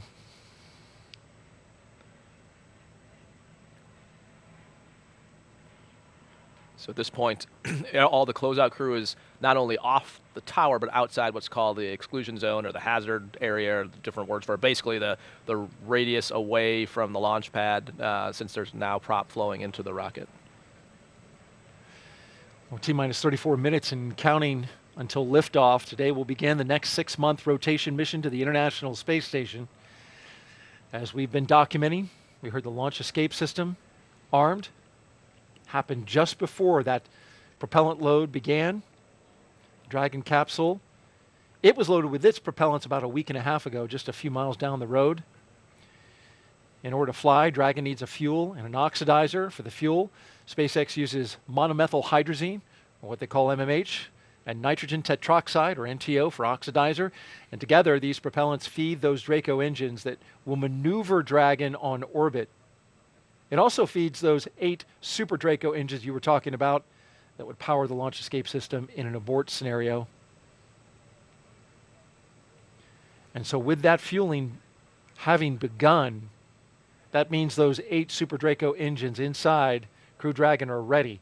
We heard, or rather Raja relayed, that the astronauts can hear those valves turning, getting that system ready to go. Should there be any kind of emergency associated with the rocket or the pad. Of course, NASA and SpaceX teams, they train extensively for exactly that type of contingency. And so with T-minus 33 minutes and counting, let's head back over to SpaceX headquarters in Hawthorne, California for an operations update from Kate Tice. Kate? Thanks, Daryl. I continue to follow along with the final minutes of the launch countdown, heading for on-time launch just under 33 minutes from now. Everything's still looking good for Dragon and Falcon 9. No major issues reported by the teams at this time. As we heard on the loops, the launch escape system is now armed, and Falcon 9 propellant loading began at T-minus 35 minutes. The first and second stages of Falcon 9 are each loaded with 2 liquid propellants. One is oxidizer, loaded into a tank at the top of each stage. The other, a fuel, loaded into a tank at the bottom of each stage. The fuel that we use to power the Merlin engines is RP1, which is a refined kerosene. The oxidizer loaded on each stage is densified liquid oxygen, or LOX. Densified means it is kept much colder than typical for launch vehicles and takes up less volume, which allows for more oxidizer to be loaded into the first and second stages. And as Raja mentioned minutes ago, you can tell how full the tanks are based on how high the condensation appears on the outside of the vehicle. To ignite the fuel and oxidizer in the Merlin rocket engine, we use the ignition fluids of triethyl aluminum and triethyl boron, also called TTEB. When TTEB comes into contact with oxygen, it burns and produces a green-colored flame. Once we have the flame going, we add the kerosene fuel into the Merlin chamber and the engine ramps up to full power. You might see the green flash just as the second stage engine ignites following stage separation 2 minutes and 48 seconds into flight. Now, for those of you who have been following along, you'll know that we stood down from our initial launch attempt of Crew 6 on February 26th due to a TTEB ground system issue. It was determined to be the result of a clogged ground system filter that was impeding the flow of TTEB. SpaceX teams replaced the filter, purged the TTEB line with nitrogen, and verified the lines are ready for launch. Lastly, we're topping off helium into pressure vessels on both stages. That is actually used to pressurize the tanks in flight as the propellant is pulled out and consumed by the Merlin engines. It's very similar to when you're drinking from a plastic water bottle. Helium loading has started. And there's that call out for that cryo-helium load I was just talking about. It's similar to drinking out of a plastic water bottle. You got to let some air back into the bottle to keep it from crumpling. Now, on board the spacecraft, the astronauts are monitoring the systems while propellants are loaded into the Falcon 9 below them, as you can see on the right-hand side of your screen. The crew's training in the simulator here at SpaceX headquarters in Hawthorne, California, actually included playback of sounds recorded in Dragon capsules during recent flights. So all of the sounds that they're hearing now, not only did they hear before in our previous launch attempt, but they heard it during the training simulations as well. As for the range, they continue to report no problems, and they are go to support launch. Weather also looks great. As I mentioned before, our probability of violation for the launch constraints is only 5%, so really good on that front. As a reminder, today we have an instantaneous launch time. So at this point, if we hear a hold for any reason, we will have to stand down and target our backup launch opportunity tomorrow, just under 24 hours from tonight's planned launch. At this point in time, at just under T-minus 29.5 minutes, I'll turn it back over to Jesse and Gary for an overview of events that we'll see after liftoff. Awesome. Thanks, Kate. For Crew 6, the astronauts' flight to station will take about 24.5 hours. And as we wait for that T0 mark coming up in just about 29 minutes, the ground operations teams are doing a series of system checks to make sure that both the Dragon and the Falcon 9 are ready for launch. You're going to be looking at a live view of our teams at the Cape as they prepare for liftoff. Now, as we wait for that launch clock to hit 0, we wanted to give you an overview of what the ascent portion of that mission is going to look like. Once we hit T0 and a successful launch occurs, we will watch Falcon 9 and Dragon lift off from historic launch pad 39A and make their ascent.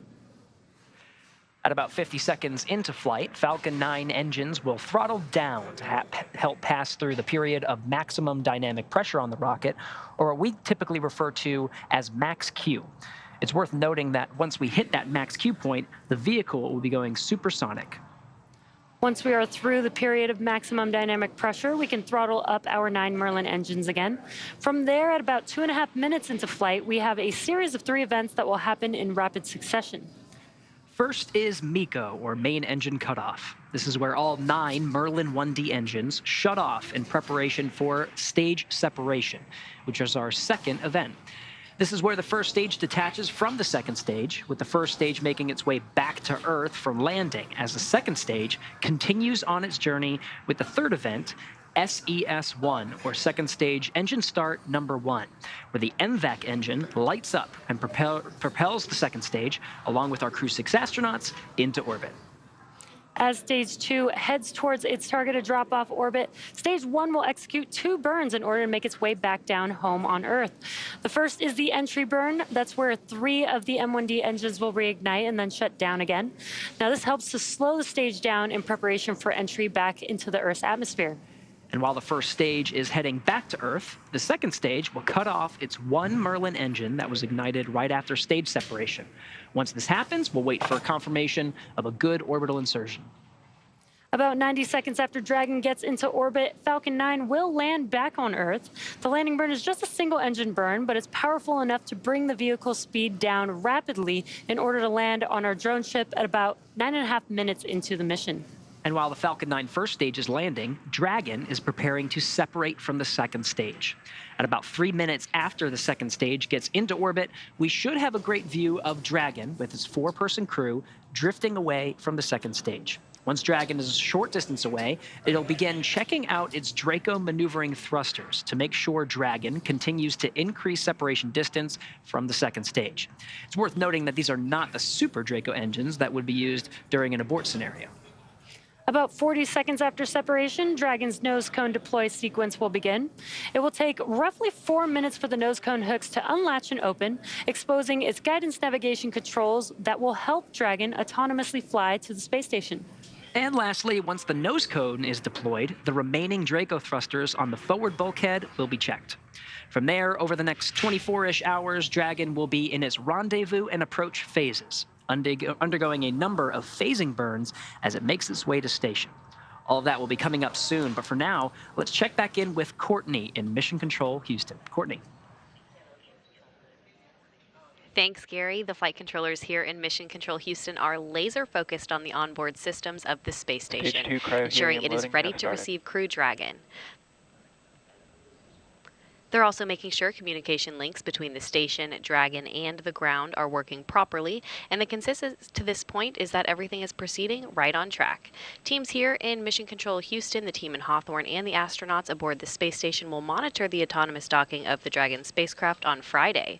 They'll perform a series of leak checks, then work to open the hatches on both the Dragon side and inside the station's pressurized mating adapter. We expect hatch opening to take place about an hour and a half after docking. Once on board, the astronauts will be greeted by the space station crew and will then join in for welcoming remarks for the new crew members. From there on out, they will no longer be referred to as Crew 6, but rather as flight engineers of the International Space Station until their return back to Earth. Here in Mission Control Houston, Flight Director Judd Freeling is on console overseeing the team for launch. And that's it from here in Mission Control Houston, so I'll toss it back to the team in Florida. Daryl, how's it looking?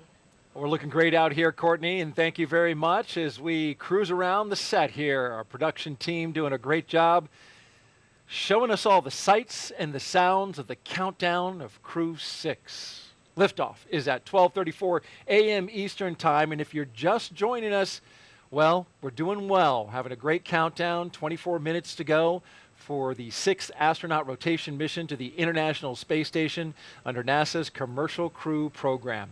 Commander Stephen Bowen, pilot Woody Hoberg, and mission specialists Sultan Al-Niyadi and Andrei Fedyaev are strapped into the seats, as you can see them here inside Dragon Endeavour.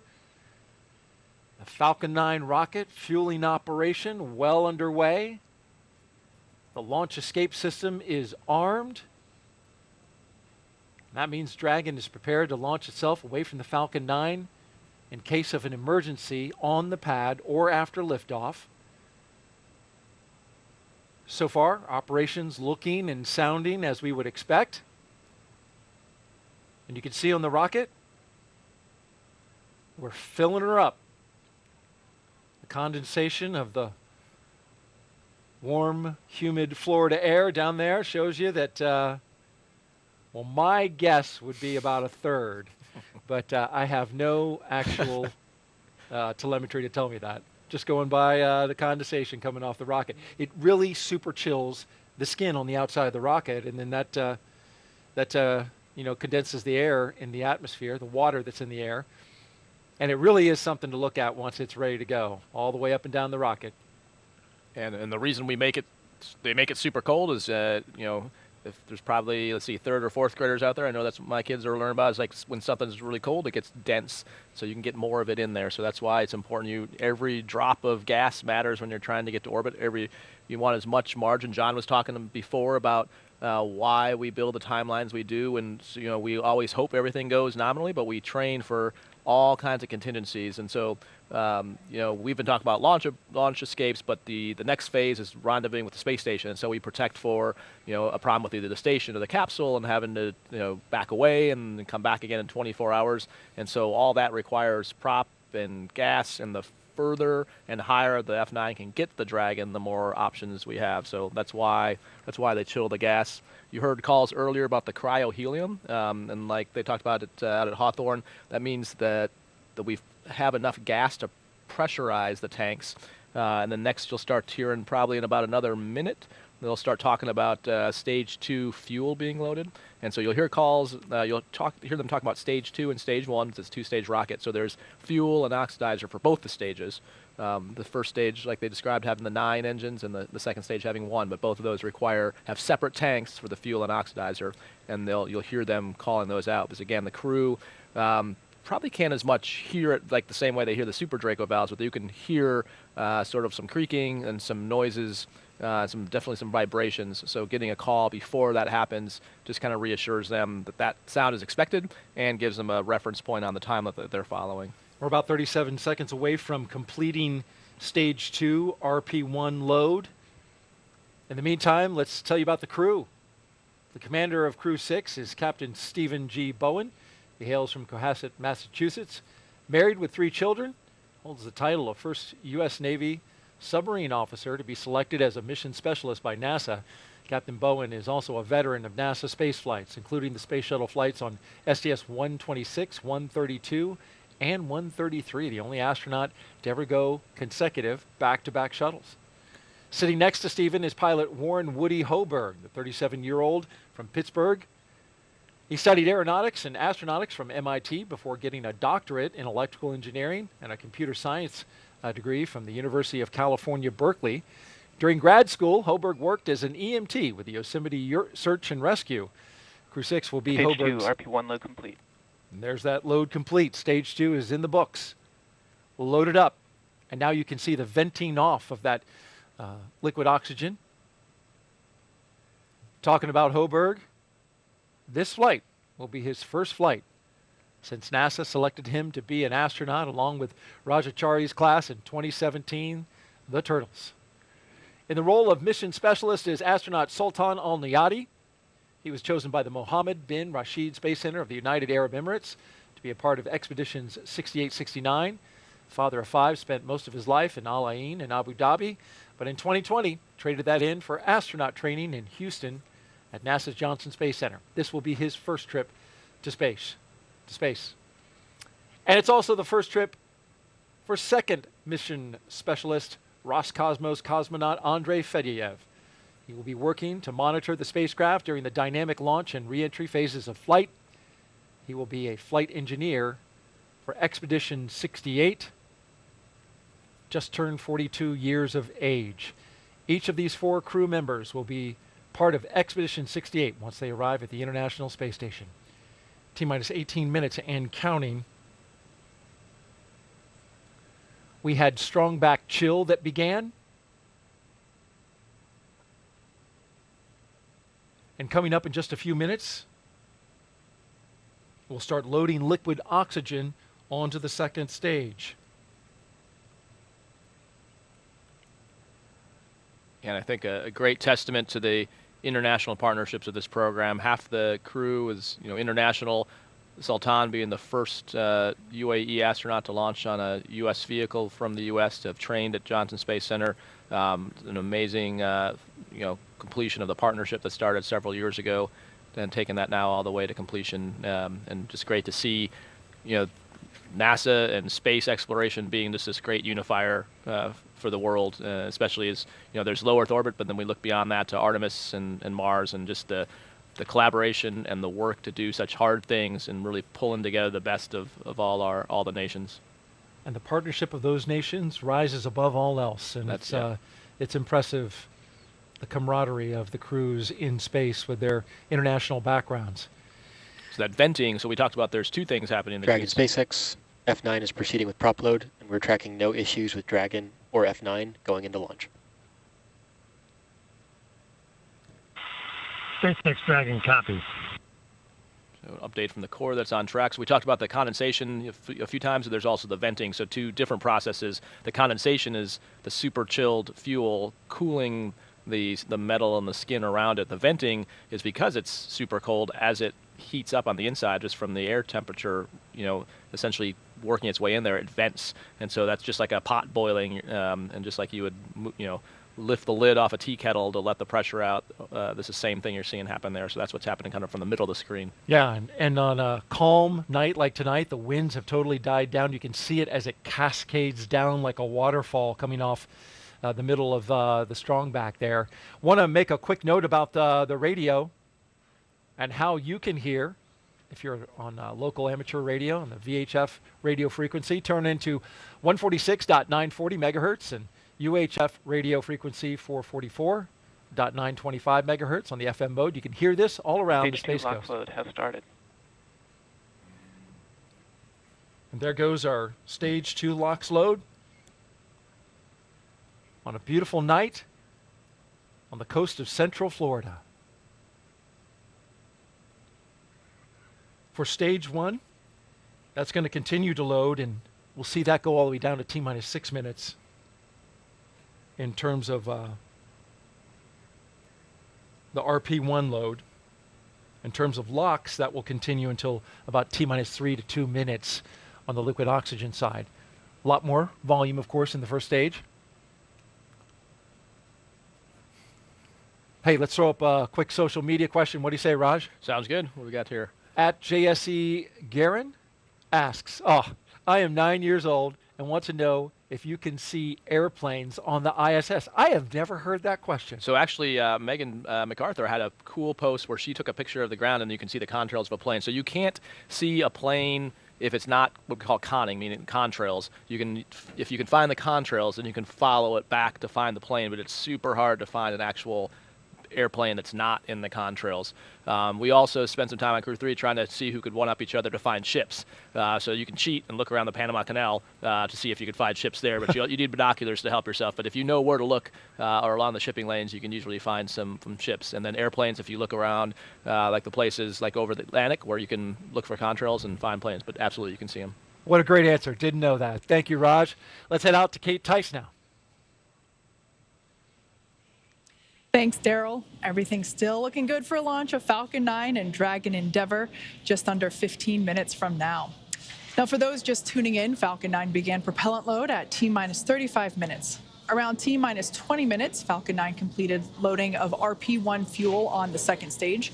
Fuel loading on the first stage remains underway, and it is approximately 80% full. It will finish around T-minus 6 minutes. Falcon 9 is also underway with loading of densified liquid oxygen, and that will wrap up at T-minus 3 minutes for the first stage and T-minus 2 minutes for the second stage. Coming up, we'll perform checkouts of the thrust vector controllers, a procedure called TVC wiggles. We'll command Falcon 9 to activate those thrust vector controllers and actually wiggle the engines a couple degrees. This verifies that those engines will be able to move while in flight, which is how Falcon 9 steers itself during the ascent phase. Dragon mission director and team reporting no issues. Communication checkouts are complete, the crew access arm is retracted, and the launch escape system is armed. And as you can see there on the right-hand side of your screen, the crew is strapped in and ready to go to space. Everybody looks pretty calm and chill, given that they are going to space in 13 minutes. Final instructions to the crew will come at T-minus 10 minutes. The crew displays will be configured for launch, which give the crew insight into how the launch is proceeding and provides constant updates on vehicle health. At T-minus 5 minutes, we'll then be in terminal count, and Dragon will transition to internal power. We'll hear continued status callouts from SpaceX Mission Control as we get closer to liftoff. The ranges go. All secured air and sea space remain clear. And as you can see, weather remains gorgeous and everything still remains inbound for the launch criteria. So all in all, Falcon 9 and Dragon Endeavour, all systems remain go for launch in just 12 minutes and 34 seconds from now. All right, thank you very much, Kate. And take a look at this picture. Before their flight, Crew 6 got a picture with what was supposed to be their booster. Actually got swapped out for a brand new booster, but anytime you get that close to the hardware, it's a cool thing. Brand new booster launching tonight. And at the time Falcon 9 and Dragon launches, The International Space Station, which is being tracked right here by Mission Control, will be 260 statute miles over the Bristol Channel, southwest of Cardiff, Wales. Crew 6, once they get off the ground, will spend the next 25 hours chasing down the International Space Station for a rendezvous at 1:11 a.m. Eastern Time tomorrow. It'll be Friday. And we'll have live coverage on NASA TV of docking and the Crew 6 welcome ceremony at 11 p.m. Eastern Time tonight. Final thoughts, Raja? Yep, As we get ready to lift off. Yeah, so right here, they're at 10 minutes. They'll probably say some thank yous to the ground. A lot of people got them here. You're going to see them messing with the displays. So Woody and Steve will be putting up what's called forward views on the outside displays, so the mission specialists can monitor the parameters. That's how they monitor anything that would how the performance is doing. In the center display, they'll bring up the event details that show the launch, and you'll see them put their hands down once they get closer to launch, and they'll have this display up so they can basically watch. They'll have everything configured, and that's what they talk about, configuring for launch, so that you don't have to touch it during the launch itself. Colonel Chari putting us in the seat of the astronauts with exactly what they're doing. Thank you so much. Appreciate it. And one more thing I want to say. I don't know, Raja. I have a feeling there's love in the air. Not going to give it away, but it just feels like there's love in the air. You got to stay tuned to find out more about that. For now, we'll turn it over to Gary and Kate at SpaceX headquarters in Hawthorne, California. Take us through the rest of the countdown. Thanks, Daryl. That's right. We're exactly T-minus 10.5 minutes until liftoff of Crew 6. As you can see there on your screen, Falcon 9 is underway with propellant loading, as indicated by those white clouds forming around the vehicle. The fuel loading is complete on the second stage. LOX load remains underway. It's about 40% full on the second stage. LOX load also underway. Dragon, SpaceX, confirm crew displays configured for launch. SpaceX Dragon crew displays are configured for launch. Copy that, Steve. And once again, on behalf of the entire SpaceX team, we're honored to have you aboard Dragon Capsule Endeavour on its next trip to the International Space Station. We wish you a great mission, good luck, Godspeed, and enjoy the ride. And thanks again to everyone out there who made the vehicle, the ISS, our mission, and our crew ready for launch. Really want to thank everyone and appreciate the great call, much appreciated call for the scrub the other night. It was a great call and a good learning opportunity for the crew and I think for the teams. And so once more into the breach, dear friends, Crew 6 is ready to launch.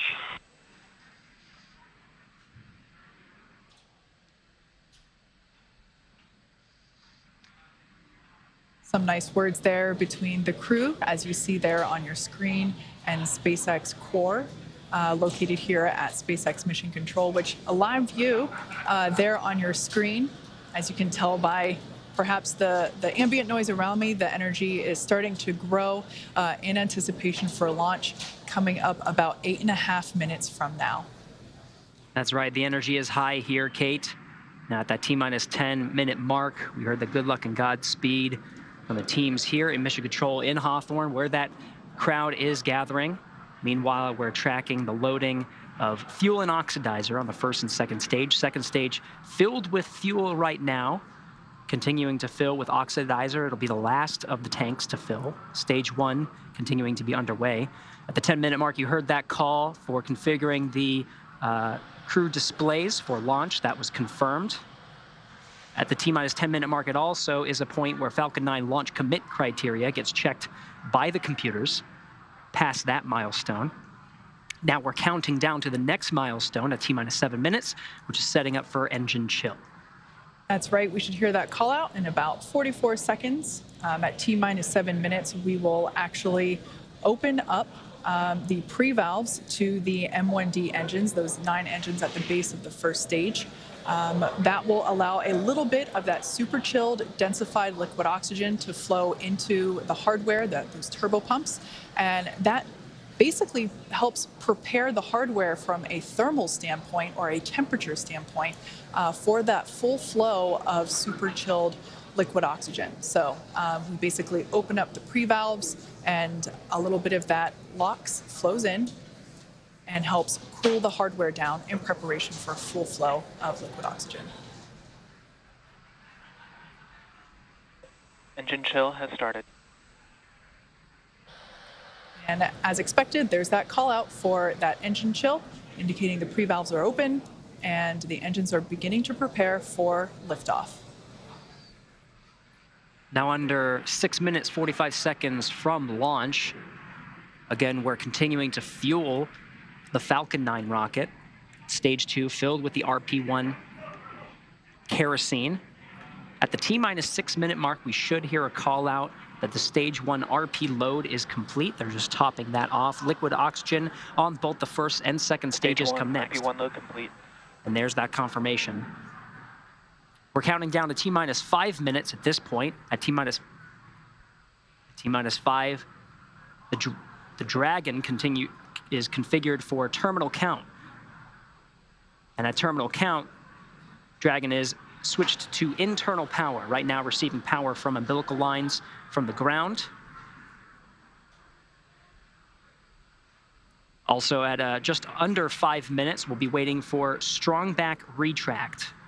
The arm that's currently propping the Falcon 9 and Dragon up. We'll see the clamp arm start to open, and the strong back itself will tilt about 2 degrees off from where it is now at a 90-degree position. Just a little off, and then it'll get out of the way completely upon liftoff.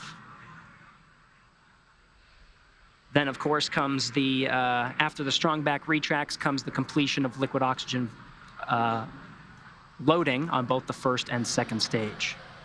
For now, T-minus 5 minutes, 15 seconds. We're going to stand by for that call of configuring for terminal count. Crew 6 in their seated positions and ready for launch. Dragon is in configure for terminal count. Tanks are pressurizing for strong bay retract. All right, and we heard both of those calls. Dragon onboard computers are going to take control of the vehicle. You should be seeing the clamp arm at the very top of the second stage, right underneath where you see the unpressurized trunk of Dragon, which is indicated by the half black and half white indicators, the black being the solar panels that provide power to the Dragon on its transit to the International Space Station.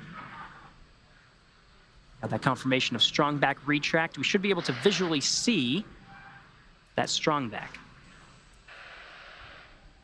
The strong back will retract about 2 degrees away from the vehicle. Then at liftoff, the strong back will actually go back to 45 degrees. That strong back is part of the transporter erector, which provides the liquids and gases and electrical connections to the vehicle.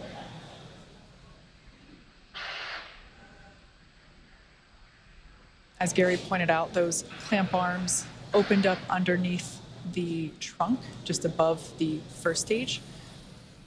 And you can see that action happening now as that initial retraction just a couple degrees away from the vehicle.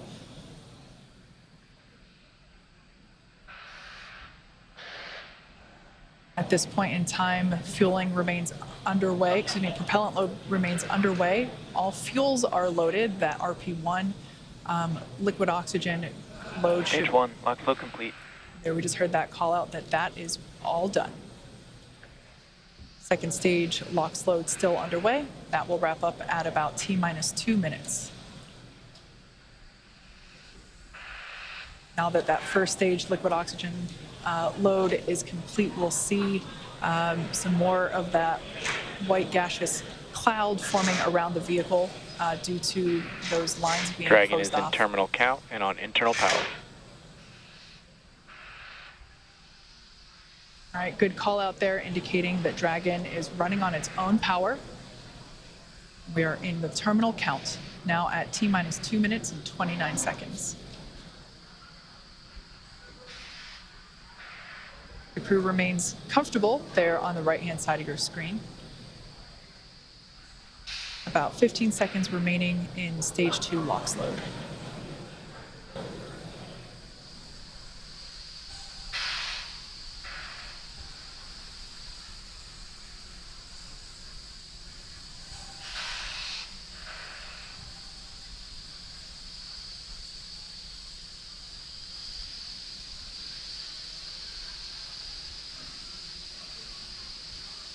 Stage 2, LOX load complete. Dragon is in auto idle. You heard those calls. The Falcon 9 fully fueled with RP-1, rocket fuel, as well as the liquid oxygen. That call of the Dragon is in auto idle. There's going to be a series of calls. Gas close started. Expect landing. There's the gas closeout, purging the lines of the fuel that have supplied the Falcon 9 with RP-1 and liquid oxygen. Also wait for a call of the arming of the flight termination system. The Dragon flight computers are configured for launch. Flight termination system will allow Falcon 9 to talk to Dragon on the ride uphill. Terminate the flight, issuing an abort. Startup. Dragon is in countdown. T-minus 1 minute and counting. Dragon is in countdown. Everything's looking good for launch.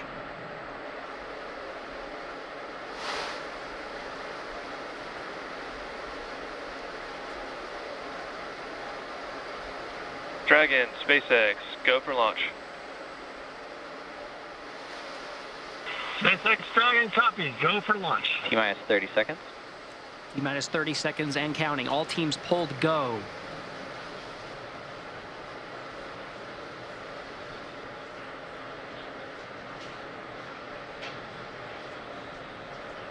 $15 seconds. Ready for an on-time launch for the instantaneous T-minus 10, 9, 8, 7, 6, 5, 4, 3, 2, 1. Engines full power and liftoff of Crew 6. Go Dragon, go Falcon. Now launching on Endeavour's fourth flight to the International Space Station. Vehicles pitching downrange, 1.7 million pounds of thrust provided by the 9 Merlin 1D engines on the first stage. Hearing good calls, stage 1 propulsion is nominal.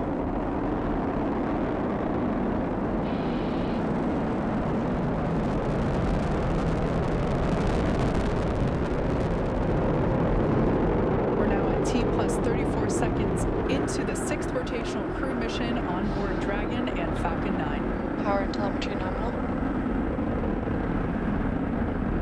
Stage 1 throttle down.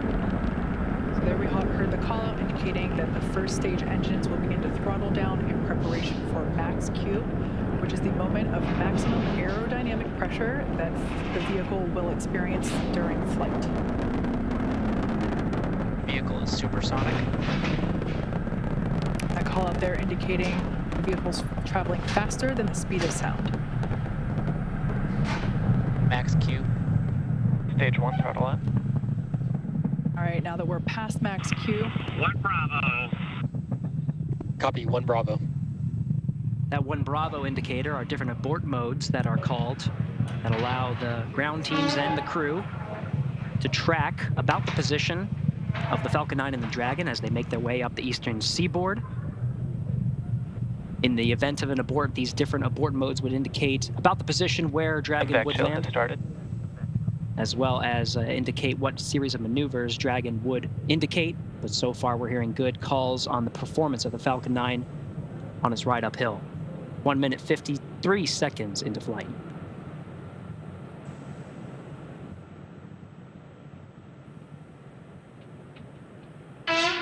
We're about 30 seconds away from main engine cutoff, which will be followed quickly by stage separation and second engine start, which is the ignition of that MVAC engine on the second stage.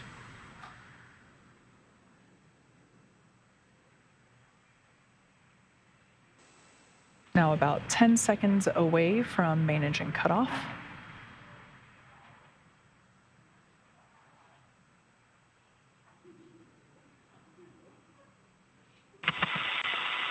Two Alpha. Copy, 2 Alpha. Stage separation confirmed.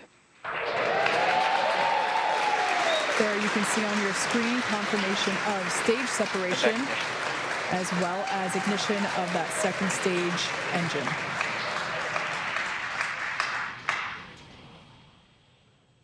Second stage is now carrying the Crew 6 astronauts to orbit.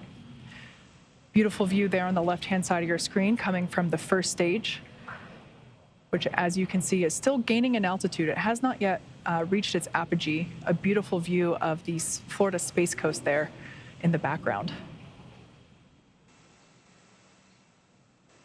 Meanwhile, we're tracking good performance on that MVAC engine. On the screen to your right, we'll be hearing periodic performance calls about once every minute of the status of the trajectory of the second stage and the Crew 6 astronauts that are inside Crew Dragon Endeavour. We'll also be hearing call-outs, just like you heard just there, as we pass over the various ground stations along the ascent track. Dragon, SpaceX, nominal trajectory. There's that performance call-out. Dragon acknowledges nominal trajectory. As for the first stage there on the left-hand side of your screen, that first stage still gaining in altitude, although that gain is slowing down. It will be making its way back down to Earth, landing, attempting a landing on our drone ship. Just read the instructions, which is located off the Florida coast by a couple hundred miles.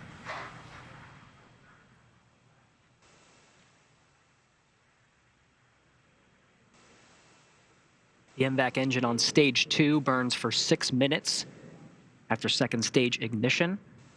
We'll continue to see this engine burn until about 8.5 minutes into today's flight. Dragon, SpaceX, nominal trajectory. SpaceX Dragon, nominal trajectory. Again, these performance calls happen once a minute. Flight teams continuing to track the Falcon 9 and its ascent. Everything's looking good so far. You'll also continue to hear those check-ins of the ground stations as we pass them. At this point in time, we're roughly 2 minutes away from the next major event, which will be the entry burn for the first stage. We will relight 3 engines, 3 M1D engines on that first stage to help slow the vehicle down as it re-enters the Earth's atmosphere. We're approaching 200 kilometers in altitude. It's about 124 miles. Meanwhile, velocity. Dragon, SpaceX, nominal trajectory. Good trajectory calls. About to pass 12,000 kilometers per hour. SpaceX Dragon acknowledges nominal trajectory. It's about 7,500 miles per hour.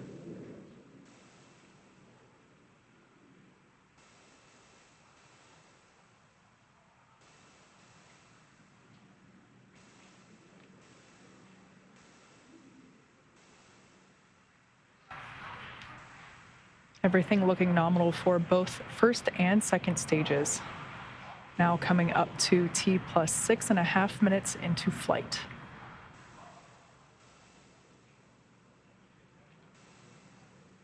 Mostly what we're hearing now are the performance calls in the second stage. In about a minute is when we'll see a series of events in rapid succession. It's been a pretty good pace since second stage ignition. About less than a minute from now, we'll start to see Dragon, more action SpaceX, on the first stage. Nominal trajectory. SpaceX Dragon, nominal trajectory.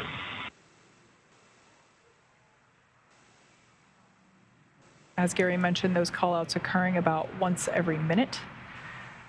Now we're about 20 seconds away from the first stage entry burn.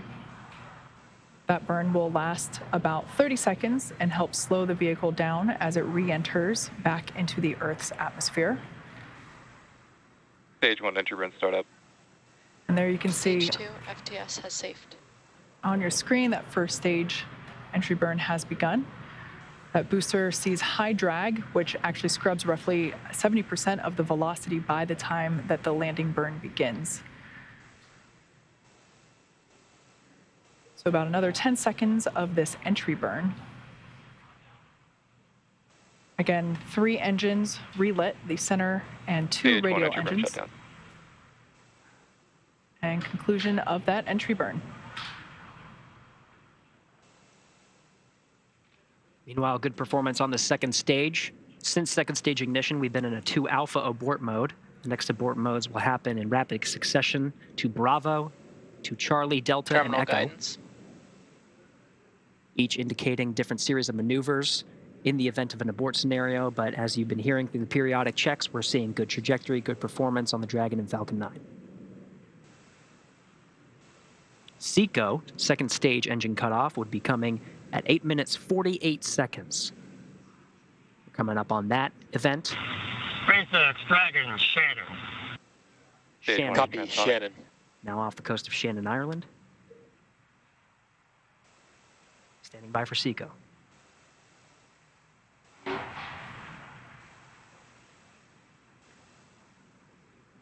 MVAC shutdown. Stage 1 landing burn. And there we heard the call out indicating that landing burn. Dragon, SpaceX. We have a nominal orbit insertion. Great news there for SpaceX Dragon copies nominal orbital insertion.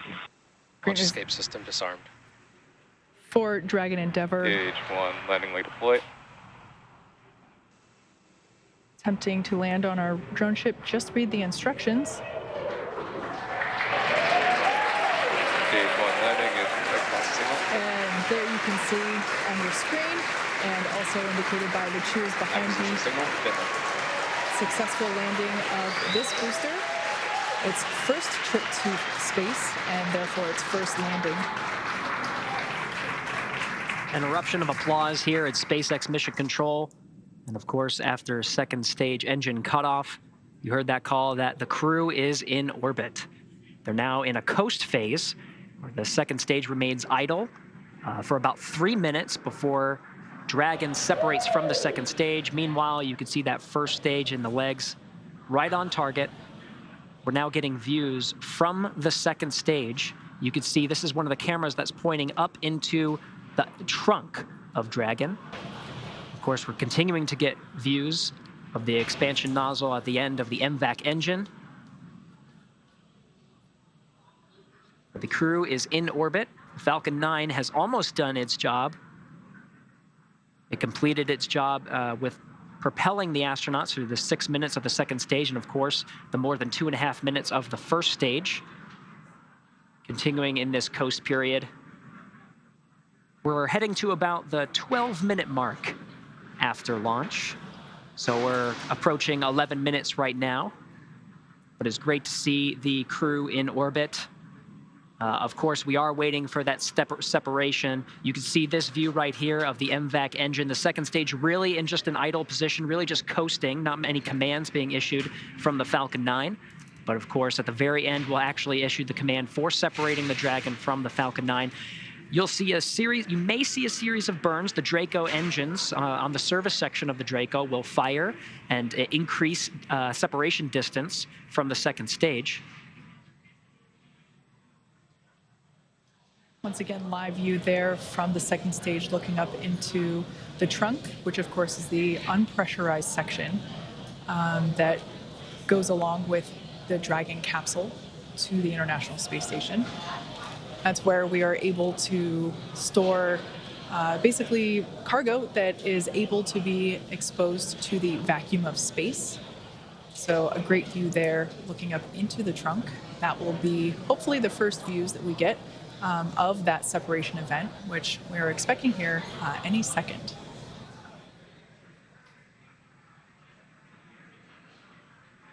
There you can see on your screen confirmation. Dragon separation confirmed.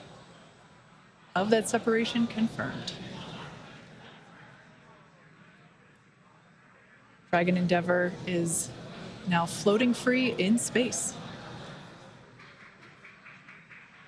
That's right, the Falcon 9. Dragon, CE here. Welcome to orbit. Congratulations. Your flight is exactly 4 years after the flight of the Demo 1 mission. Like Andre said, all the best things take 2 tries. Happy that we could get you off tonight. If you enjoyed your ride, please don't forget to give us 5 stars. Over to LD for some words. Also, a friendly reminder to put your sushi orders in for CRS 27. Have a safe ride to the space station, and we look forward to seeing you when you get home. Thank you for flying SpaceX. Expected loss of signal, Bermuda. And SpaceX Dragon copies all. That was fantastic. Thank you.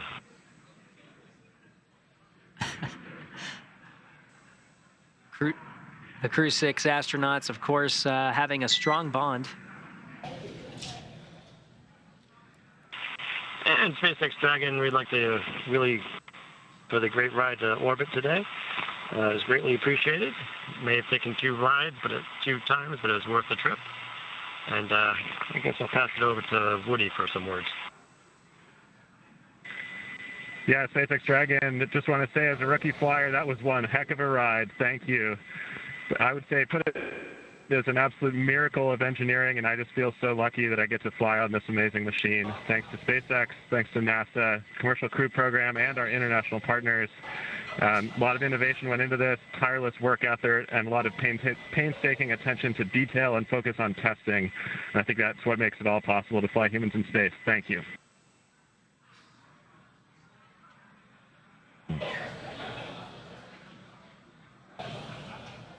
Some really nice words. Всем ребят, большое за подготовку, за то, что помогали в этом деле. Мне и всем ребятам. Я хочу сказать, что сегодня человечество делает еще один шаг в подготовке к новому большому скачку. И для меня огромная честь быть частью такой большой и дружной семьи, величайшей международной команды, как Международной космической станции, работая вместе на благо всего человечества. Today humanity takes another step for next big leap, and for me a huge honor to be part of such a big and friendly family and the greatest international team of the ISS, working together for all mankind. Thank you.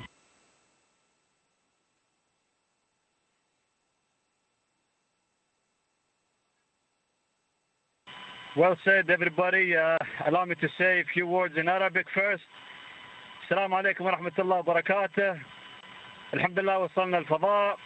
بس بغيت أشكر أمي وأبوي وأشكر عائلتي. شكرا للقيادة الرشيدة وشكرا لمركز محمد بن راشد للفضاء اللي يعطوني الثقة هذه. وكذلك أشكر كل من جهزنا ودربنا لهذه اللحظة التاريخية من مختلف وكالات الفضاء في أنحاء العالم. شكرا لكم جزيلا. شكرا SpaceX لإيصالنا للفضاء. I would like to say thank you for everybody. Thanks to my parents, my family, thanks to our leadership, the Mohammed bin Rashid Space Center for their trust. Thank you for everybody who trained us and got us ready for this mission. This is incredible. Launch was incredible, amazing. Thank you so much. And last but not least, thank you NASA, thank you SpaceX for flying us to space. Go Dragon, go SpaceX. And allow me to introduce our 5th crew member. His name is Suhail, and Suhail is the Arabic name for the star Canopus. And in the Middle East, we anticipate the appearance of Canopus because it marks the end of summer and the beginning of cool time. And Canopus is actually the 2nd brightest star in the night sky. And this is the 2nd flight for Suhail because he flew with astronaut Hassan Mansouri in 2019. And many people think Suhail is an alien, but to me, Earth in a spacesuit, but with high ambitions. Thank you once again, and talk to you from the ISS.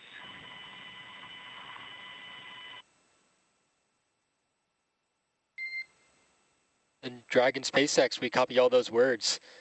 At this time, I can provide you an update that we had nominal dehumidifier activation and service section Draco checkouts.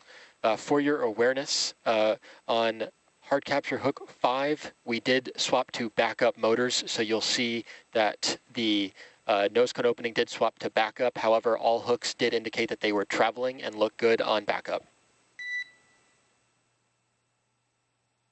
Acquisition signal. 56 Dragon copies, and we see that on the display.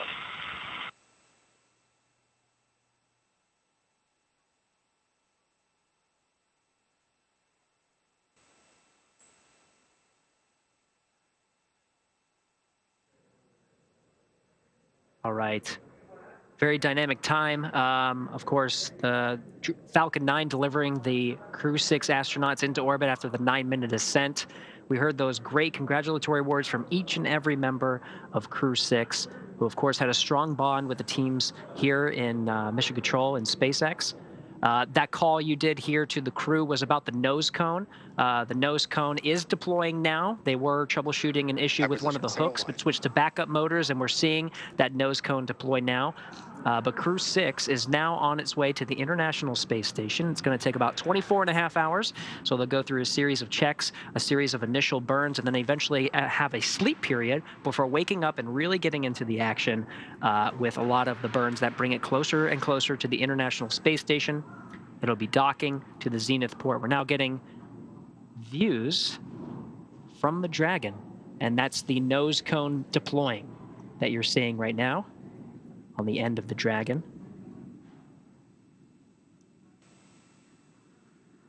And Kate, this really sets the crew up for some of the major burns here. That nose cone deploying reveals the 4 forward bulkhead Dracos that do a lot of the heavy lifting, a lot of those significant burns that bring the crew closer to the International Space Station. That's right. The nose cone is basically the pointy end at the top of Dragon. So now with that being exposed, those forward bulkhead thrusters will be able to do their job as Dragon Endeavour makes its way to the International Space Station. Just prior to losing the ground station coverage, we were able to catch a quick glimpse of the 0G indicator. I always love seeing that be revealed as it's always different for each crew and it's always special to the crew members. So I love the words that were shared around that. And I personally have a strong connection to this capsule. This was the Demo 2 capsule, the Crew 2 capsule, the Axiom 1 capsule, and now the Crew 6 capsule. And so it always brings a lot of pride and joy to see this particular capsule fly in space safely once again. So with all that being said, let's head back over to Daryl and Raja, who saw all of the liftoff action live. You guys, I bet it was incredible having seen it from the press site myself a couple of times. I know you can feel it. Tell us how it was to see this crew lift off. Absolutely, Kate, and thank you for the toss back here to the Kennedy Space Center. And on that point, we got to get Raja's reaction first because it was his first launch. He's been on a rocket. He's been to space. Got to see the outside. First time watching a launch. Yeah, that was awesome, Daryl. It was better than I expected. So I think a much more throaty, rumbling sound once it started to pitch over, and a beautiful night here, so we could see the second stage light. We could actually see the throttle down for from stage 1 to stage B, which was really cool. Saw the separation, saw the light go out when the first stage separated, saw the second stage light, and got to watch it pretty much all the way to 2 Bravo. It was pretty impressive. To 2 Bravo. Yeah. Sorry, those are different launch escape phases. So yeah, it was awesome seeing it from the ground and just kind of thinking through what that ride was like a while ago. But I'd rather be on the inside than the outside. But it's pretty here with us. But it's pretty impressive from both views. Yeah, we're so glad to see them, and exciting that they're on the way to the space station. So happy for them. No doubt. Congratulations to not only the crew that is getting up into space, but also everyone who helped make it possible. It takes a tremendous number of people in order to pull that off. And that roar, right? Did you feel it in your chest? Yeah, so on the day of, you can hear it, you can feel it there and you can feel it here. You'd actually feel the vibration. They can actually bodily, it's actually vibrating your body, Visceral, the ground around you. And I think just the coolness of it, it's almost daytime around the launch pad when it first lit, just with the humidity, the temperature dew point spread right now. There's a lot of moisture in the air, so just the reflection of the light, you actually couldn't even see the top of the rocket. It was the flame, the plume lit up the whole horizon. So basically, as far as you could see, 180 degrees here. here just looked like daylight for the first about 20 seconds. So it was really, really cool. Well, your first launch, watching. Yep, I'll be back again. Yeah, we're ready to see another one. We love it. Fantastic. All right. As I mentioned before we got to the terminal count and ascent, I said there was a little bit of love in the air, right? Well, why is that? Well, a gentleman by the name of Sabi Farouk brought his girlfriend to the Banana Creek launch viewing location and proposed to her right at liftoff. They're both from Denver. We have a picture, and there it is. There's Sabi and his girlfriend, now fiance. and now fiance, Yep. Tamori, and she's sporting the ring. Congratulations to them. What a special thing to do. He had planned out this because during their when they first met, they had their first kiss at a rocket launch, and so he wanted to bring her back to propose, and it happened right here at the NASA Kennedy Space Center. What a neat love story, cool, huh? Yeah, what a great story. Yeah. Congratulations to both of them. And so now let's turn it over to Jasmine, who is with a special guest with some post-launch reaction. Jasmine.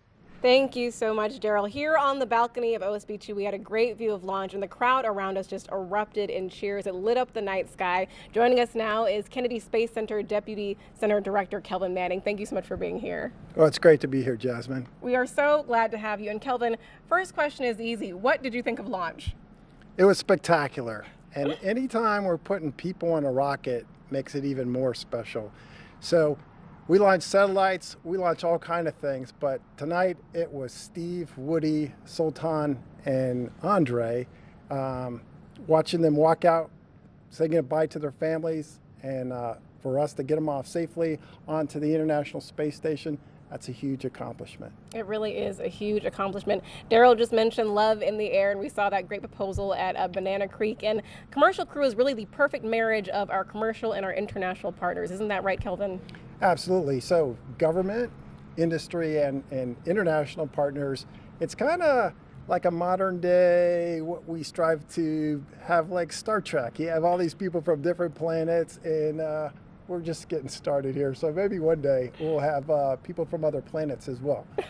We really are just kicking things off. And you mentioned, the astronauts flying on today's mission, and that you've actually been on the selection panel for a few of the astronaut classes before. One of those was the Turtles. So pretty exciting for you to get to see Woody fly today, right?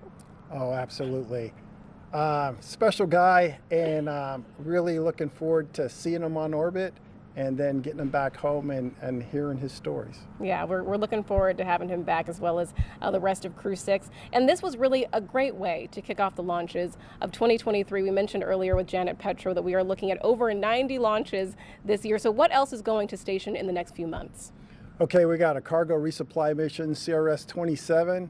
We have Boeing's inaugural flight of the crew flight tests, looking for Sonny and Butch to sometime this spring to fly the CST-100 Starliner to station. That's a huge deal. And we got another commercial Axiom mission that'll go to the space station, and then we'll look at Crew 7 to follow these guys in another 6 months or so. Wow, a lot of work going on here at the Kennedy Space Center. Kelvin, any final words of thanks that you want to give to the workforce here? Yeah, it's all about the team, and this is America's space program. You talked about our industry partners, our other government partners, and our international partners. We have a lot to be proud of, and like we said, we're just getting started. So thank you, Jasmine. Of course, and this really is the dream team. We appreciate you being here tonight, Kelvin. All right, thank you. Daryl, back to you. Thank you so much, Jasmine, and you see her working the love in there with the CCP. Well done. Thank you very much. Well, the crew is on the way to the International Space Station. We did hear from the SpaceX team that the nose cone hooks at the top of the spacecraft, right? Yep. The Dragon, they went to the backup motors in order to release that nose cone. That's pretty critical to make sure you get that up. Great redundancy with the system there. But why is that so important that that nose cone comes off? Yeah, so you can't dock to the space station without the nose cone. So as we saw, just looking at the views of the capsule before liftoff, it's closed for aerodynamics, because you don't want the door wide open while you're flying through the air. Once you're in space, of course, there's no drag, so then you can open that up. and that exposes the camera and the sensors that allow the Dragon to dock with the International Space Station. There's a whole lot of stuff going on, so the crew was working the comms back down to the ground and monitoring a whole bunch of systems. So we saw the separation. They have telemetry that gives them information about that, and then the next step is the nose cone deploy. And as you heard the Corps mention, all of those hooks, there's a dozen hooks, 6 of them are holding the nose cone, and then basically each of those hooks has backup and primary motor. So what you heard them describe is one of those went onto the backup motor to open the hook, which is why we have backup motors. Now with the nose cone open, they should be good to continue to the space station. And next thing they'll be talking about is phasing burn, so how they have to catch up. I'm sure there'll be teams looking at the data from that to see if it was kind of like we talked about earlier in the broadcast. Was it actually a problem with the primary motor, or was it just bad telemetry? So the ground has some ability to suss that out with some extra data they have. They can try resetting things. So my guess is when they go to actual docking, they may retry that primary motor just to see if it's working, and then they have the backup motor still as an option.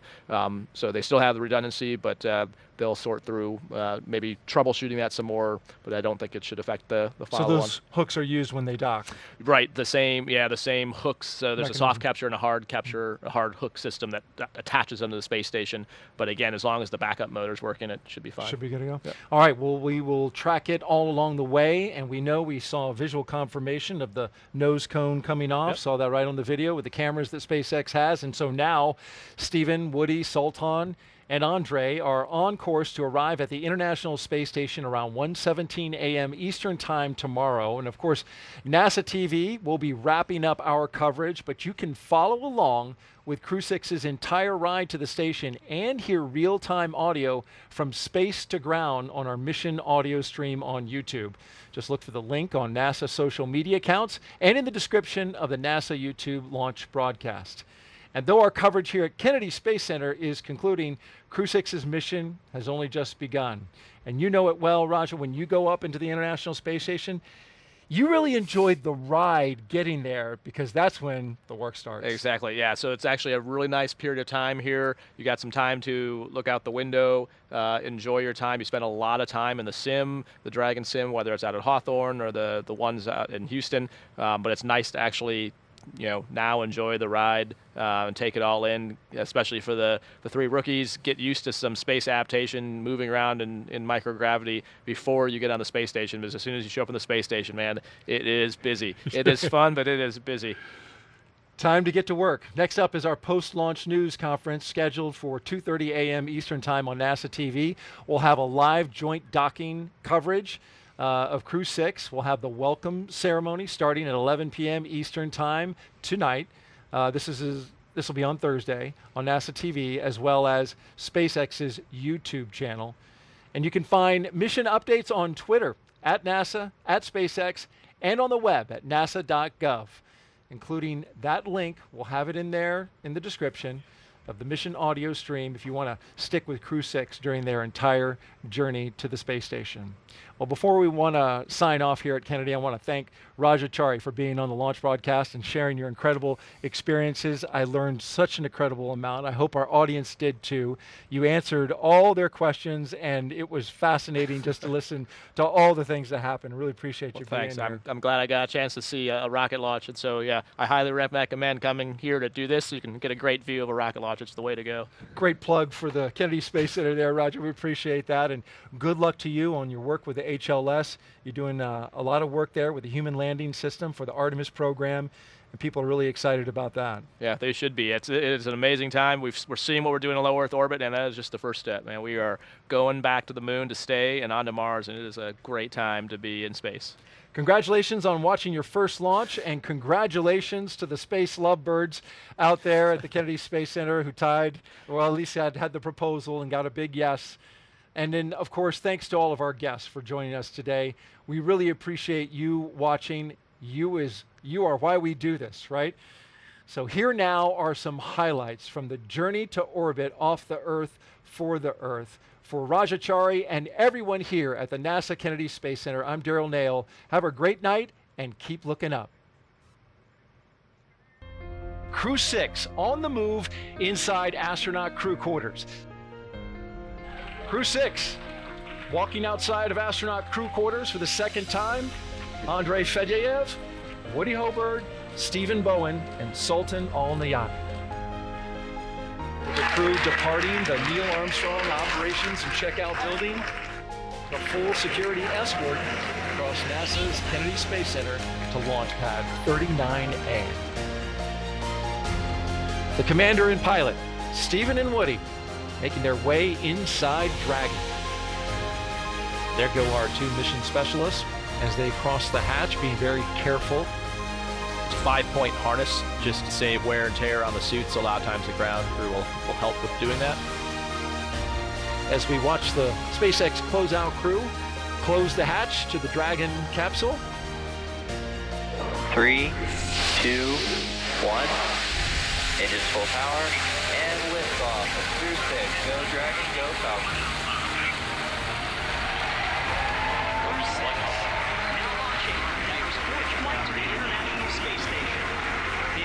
Downrange, 1.7 million pounds of thrust, 5.9 when the engines in the first stage. Hearing good calls, stage 1 propulsion is nominal.